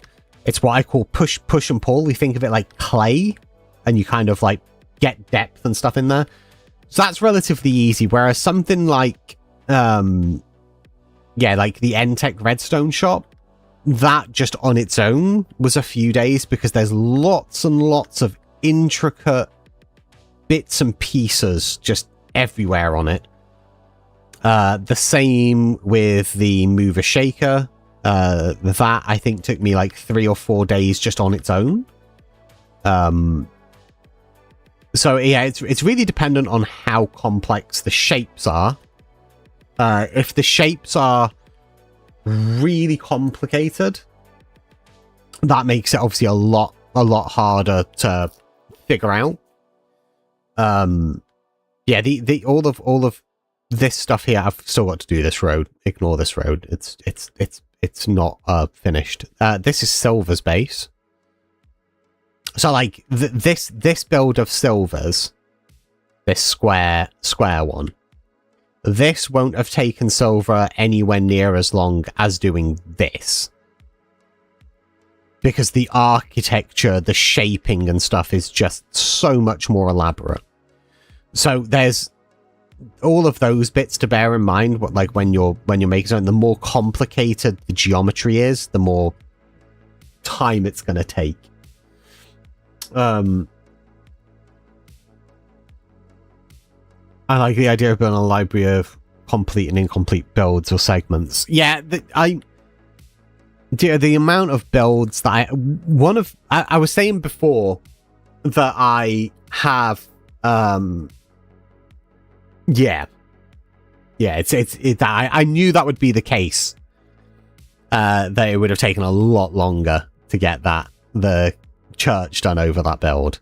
Not that that other build looks bad at all. I as a builder though, I can tell where time gets spent. I was saying before, 𝗘𝗢𝗚𝗠 in a very loving way said you need to get more organized and have a nice thing for people to be able to download as a world, and showed me his build world. And it's lovely. It's so nice. But 𝗘𝗢𝗫𝗚 only does cyberpunk. That's what 𝗘𝗢𝗫𝗚 does. He does cyberpunk. And he's great at it. But I've got lots of things in different... I've got a lot of cyberpunk and stuff, but I've also got dieselpunk, steampunk, swamp punk, as I called it. So I can't just throw it all into like one location, which is what this world is, ideally. Because if you look over there, because I have Distant Horizons, or not Distant Horizons, Voxy, I have a marker there and a marker there. These are all 1,000 blocks apart. And my idea is to sort of have it where this is cyberpunk. That one over there is dieselpunk. That one over there is steampunk. And then there'll be a central hub and you can just teleport to the different themed areas. That's my new idea. It's a bold move. We'll see if if it pans out for him. Yeah, and when somebody says, oh, it took me 2 to 3 days, it's not like solid. They might work on it for like 2 hours in a morning or in an evening and then take a break and then another 2 hours. So it might only really be 4 hours a day. But most builders don't sit there with obviously like a stopwatch and be like, now, and time it. I do that with my content, like videos. I'll time myself because I want to get faster at it. But when I say like, oh, that took me 4 days, it's more like I'm not there from like 8 a.m. till 10 p.m. doing that the entire day. So there's bits like that to sort of bear in mind as well, because that will definitely change based on the person. I would imagine. Let's switch over to fence. So what I'm doing here is I'm coming up with some like telegraph pole fires. Feel like that will be tall enough. Yeah, that feels high enough. And then sort of like actually I think one more. Yeah. And then that there, and that there.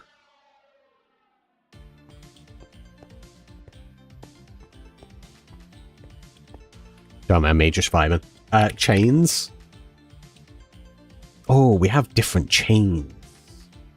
Ooh, I might go with that, but they do tend to be darker though. Oh, I don't want to go with that. No. No, brain won't allow it.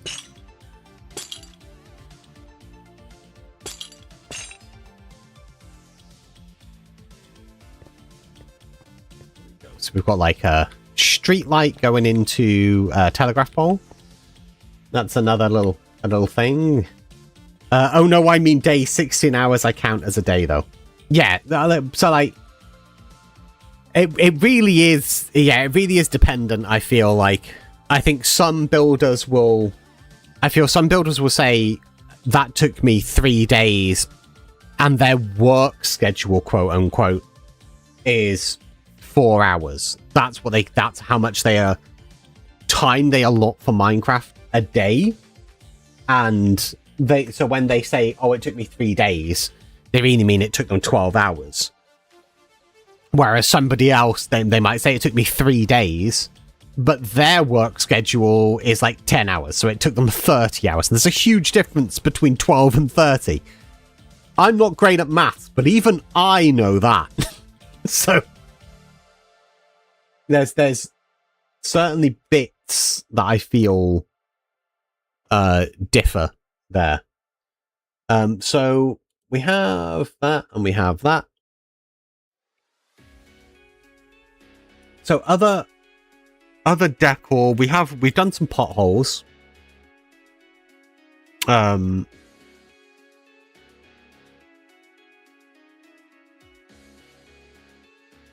We did a bus stop. Ooh, itchy palm. I do apologise. That must be itched because it will drive me insane. We've done a bus stop. I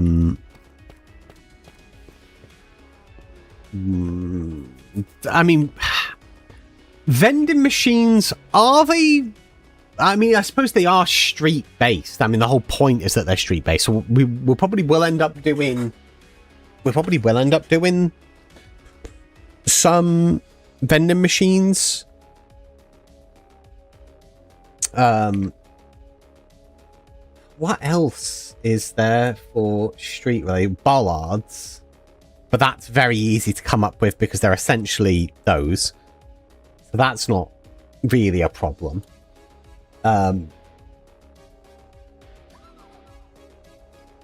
Street vendor sort of related things, signage,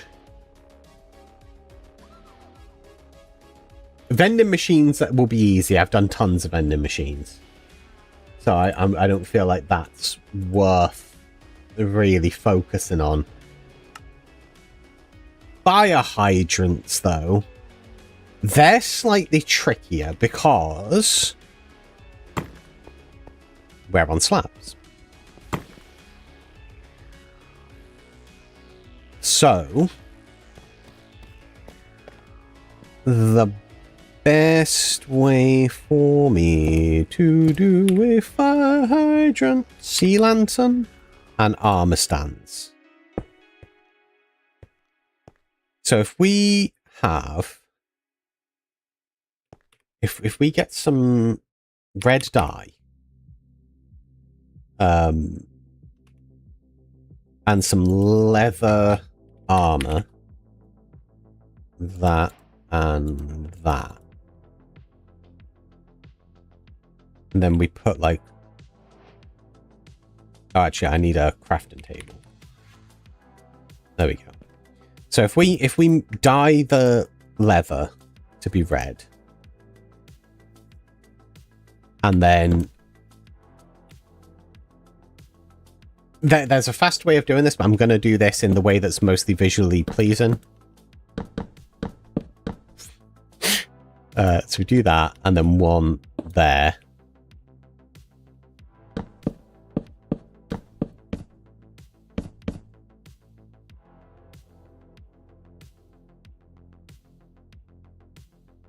And then one there. And then we'd need one going the opposing way. So one more.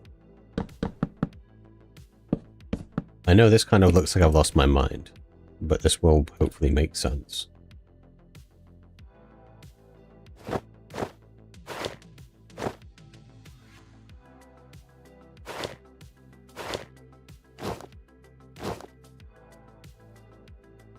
All right. All right.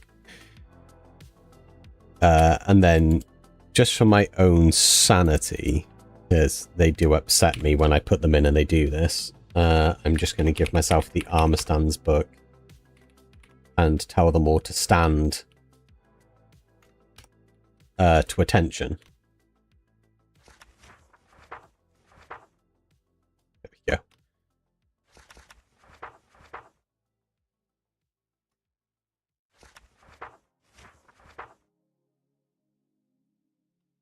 This one. There we go. And then we're just gonna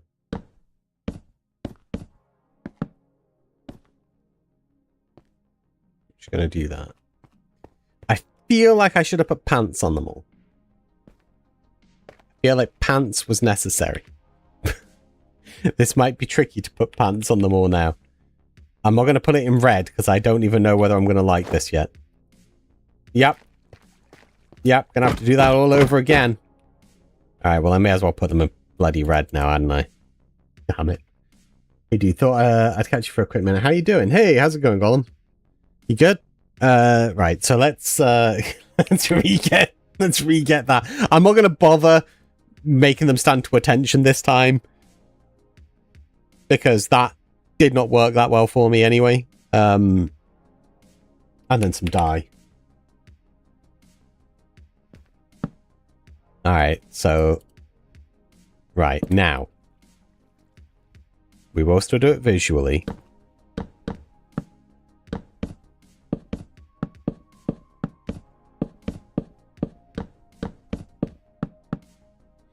Okay, so you face this way. Then you do this. Then you face this way. Then you do this. And then you face this way. Like that. Right. Now, put some damn clothes on.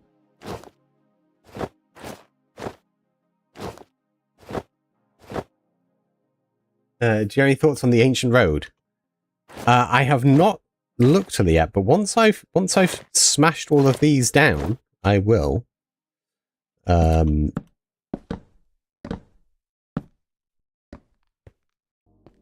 Okay, see now that's starting to look like a fire hydrant, right? If they were all stood to attention, that would work. It needs to be a bottom one.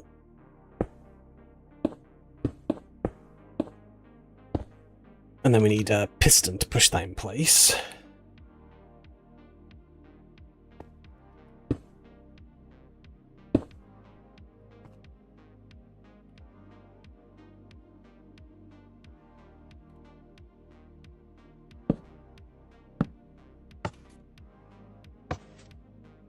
And then one more.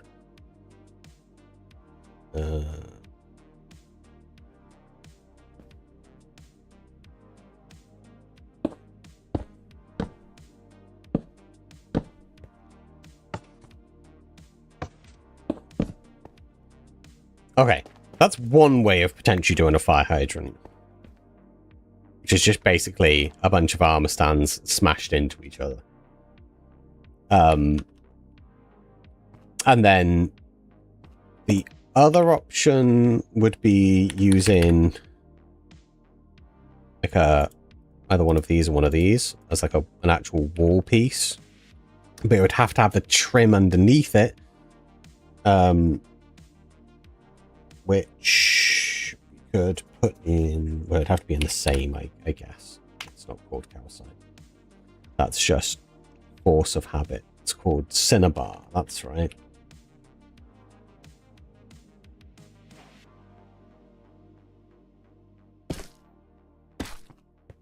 So that's the other way we could do a fire hydrant. And then we could put a player head on the top. So there's a few different ways you could do it. I just need to figure out all of the ways. That's the key. Have a mangrove stripped wood in slabs and have shelves around above. It looks like a pipe coming out of the ground like IRL.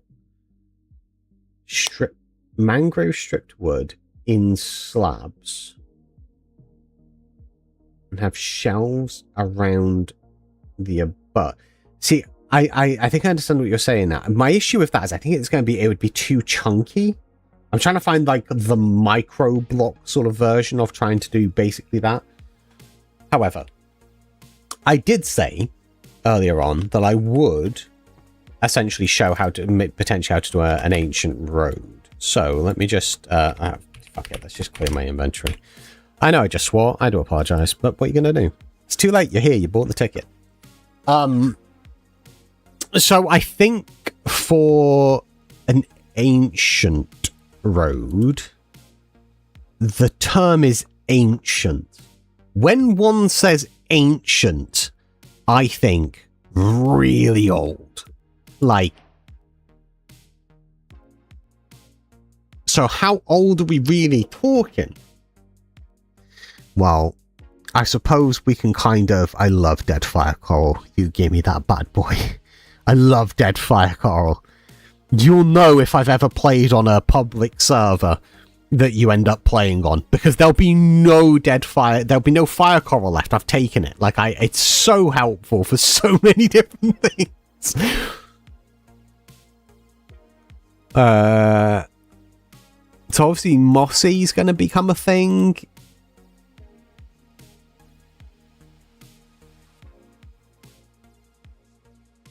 I wish we could get Mossy in different variants. Like just like mossy deep slate. Can you imagine?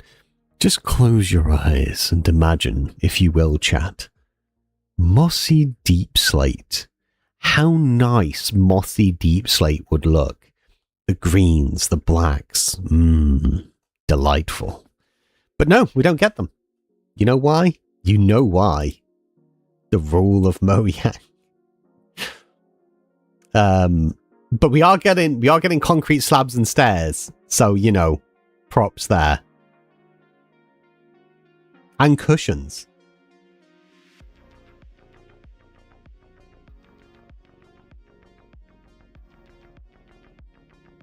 I feel like I need a little bit of love. All right, let's get...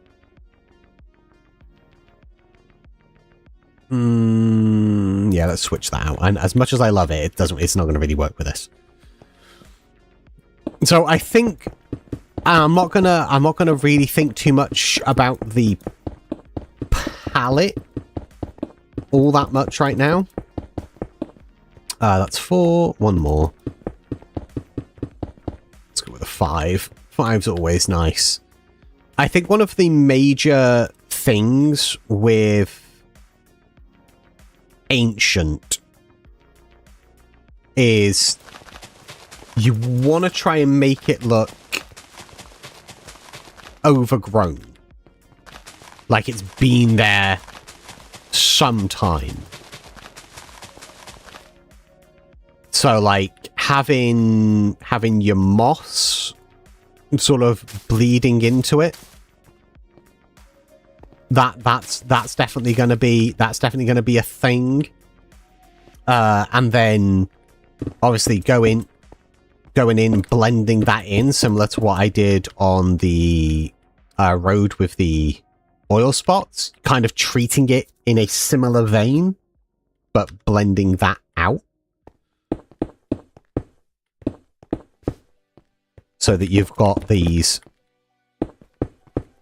nice bits like this. That's going to help. And then, like, let's say here, for example, just putting in some destroyed sections. That's also going to help a ton to kind of get that sort of like bricks have been pulled out. Anything like that. One of the other things is like, don't just use stone bricks. Like switch over to just stone to make it look like it's like got weathered in.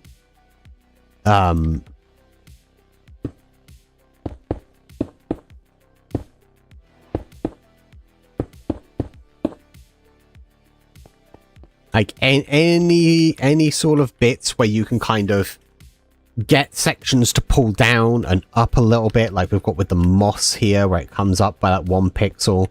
These where we go down, like we could pull out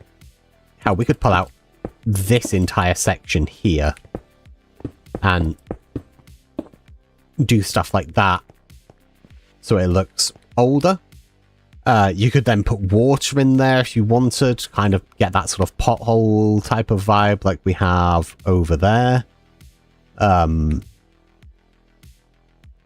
Any sort of like bits like that where you can kind of like pull things in. I could actually season 2. In season 2,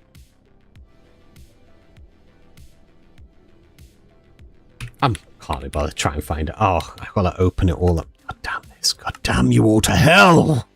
Right, okay. And then, there we go.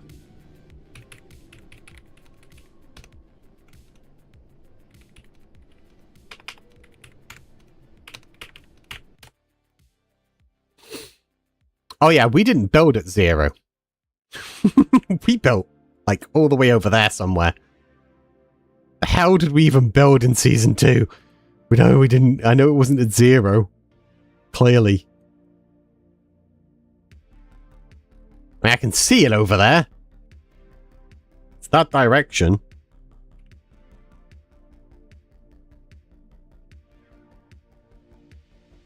Are we? Where did we actually build in season 2? My map's like, nah, I'm not helping you. Okay, now it's above me. Split the difference. Okay, we're getting closer.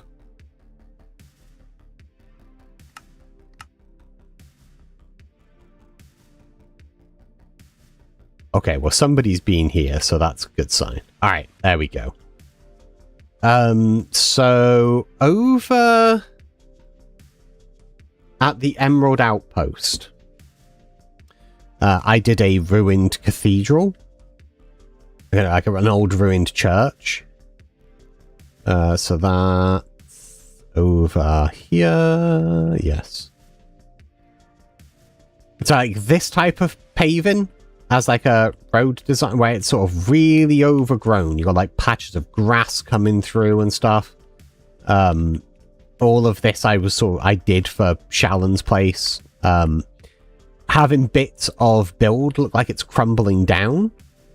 Like we have here, look. This was yeah, so this here is my old ruined church that I made. Having it where it looks really overgrown is always good. Because it makes it like nature's reclaiming it, you know? So that's what I would actually do. I do have another... Oh, where the hell did I make it? So, I really don't remember a lot of Season 2. Apologies for the lag. The mangrove swamp, for some reason, in Season 2, was the worst thing imaginable. So this will lag crazy. Particularly if you're in spec.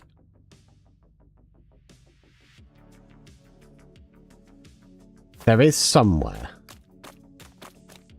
I don't... It's an absolute slideshow in here. It's worse than normal. Just get in the water. Not laggy under the water because it's all the mangrove roots. I don't know why. Just this swamp was just awful. Ah, here we go. So, yeah, here I did like this sort of like destroyed. This went down into like a temple that I never finished. You had to solve like this puzzle, which we're not gonna do. I'm just gonna break it because I can't remember what the puzzle was. Yeah, it brought you down into here. I never. You can see I still have all of my stuff down here because I never finished it because it was at this point I got ill. But this was like me making basically an ancient temple. But yeah, this whole swamp. Oh, cave mode. Ugh. But yeah, you could also do like we did a lag monsters where it's like more of a dirt vibe. To kind of like get that sort of old look. But my preference is more what's over here on the other side. This sort of overgrown stone gravel. Fire coral. Of course there is. If it has dead fire coral in it, I was probably there. So yeah, like anything like that, just try and make it look overgrown a ton. That's kind of what you're really aiming for. Because it comes into that artistic license, right? Of, because like if I, like this here, if I was to punch that out there and I put grass, like a grass block and some short grass in. I do that there and I do it, let's say here. We'll do one there. Just that alone helps make this feel like it's being reclaimed. So like anything like that where you can just get that nature's taking it back feel, it is always going to be solid. Because like when you think of ancient, like road isn't really like where your head is at anyway, you know, like it's more pathways, causeways, tracks than it is sort of quote unquote road. So you don't really have to worry about like markings or anything like that. Of course, you might do markings if it's like a tech related thing. If you were going that route of ancient but has an air of futuristic about it, I would say, what's the race called? Oh, heck. I will find what they're called. I don't remember. The 𝗔𝗢𝗫𝗛𝗓. The 𝗔𝗢𝗫𝗓 from Guild Wars 2. I would say to look at their stuff specifically. I will write that in chat. Guild Wars 2. Guild Wars? Guild Wars 2. City. There you go. Because it's like got an ancient look to it, but it's also like really technologically advanced, old. It's pretty cool. It is pretty cool.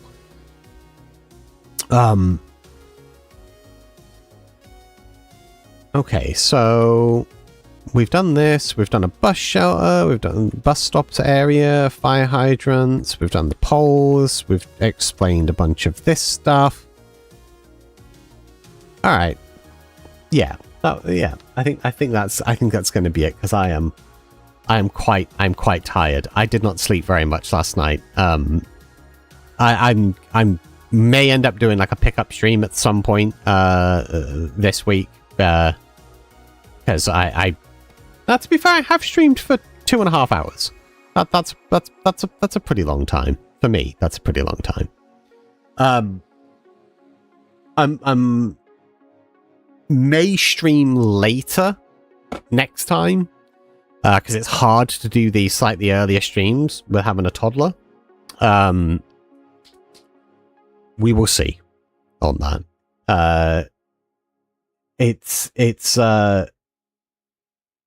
We'll either be continuing here, doing more Cyberpunk road related stuff if I don't get all of this stuff done, or we'll be working on the Upper District. I think we'll probably work on the Upper District because I'm very much itching to get over there done, and this feels like something that I can just sort of chill and take my time with here and there and really think through it. Not that I don't think through the stuff there, honest. Oh, don't look at me like that.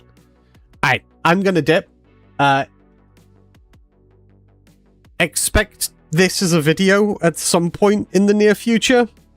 As to when, I do not know, because I have the schedule of an illiterate person that doesn't own a calendar. But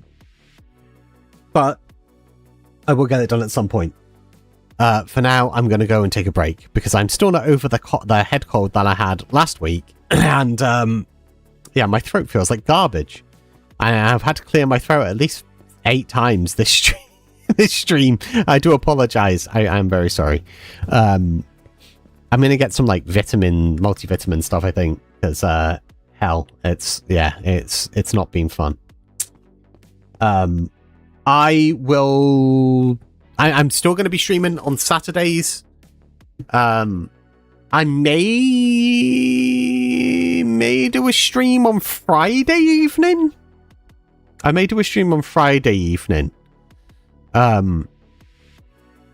I had some fun things that I was thinking of doing that aren't Minecraft related. I also had this really other good idea, but I can't share it because I'm still formulating in my head. I had this really fun idea of something that wasn't Minecraft related, of going through everybody's name on my Discord, which there's links for somewhere if you want to join it. It's fun, but I was thinking of doing a stream where I go through everybody's name on my Discord and rank them. Because there was a couple of names earlier that genuinely made me laugh. And I was like, those are top tier names. And it got me thinking, like, there's a lot of people that have some wild names. And I think that might be a thing that I might end up doing at some point. As for the other thing, we'll discuss that in a member-only stream. So if you do want to know some of the secret ideas that I have in mind, I will make a short video on that probably within the next few days. But that will be a member-only thing. But I've got this really cool idea for a series that would have multiple creators in. But we'll see where that goes. I'm not going to share it publicly because I don't know whether it's going to even happen or be a thing yet. I have not spoke to anybody about it. But yeah, members will get the idea behind that. Okay, everyone. Thank you all so much for watching. I hope you all had fun. I hope you all learned something or saw something you enjoyed, or just, had a nice, relaxing time. I am going, like I said, I'll try and stream next Friday and Saturday if I can. I will keep you posted on that on my YouTube and on my Discord, but I'll definitely be streaming next Saturday. Good luck, have fun. Thanks for all the fish, as they say. And I will see you next time, I guess. Bye.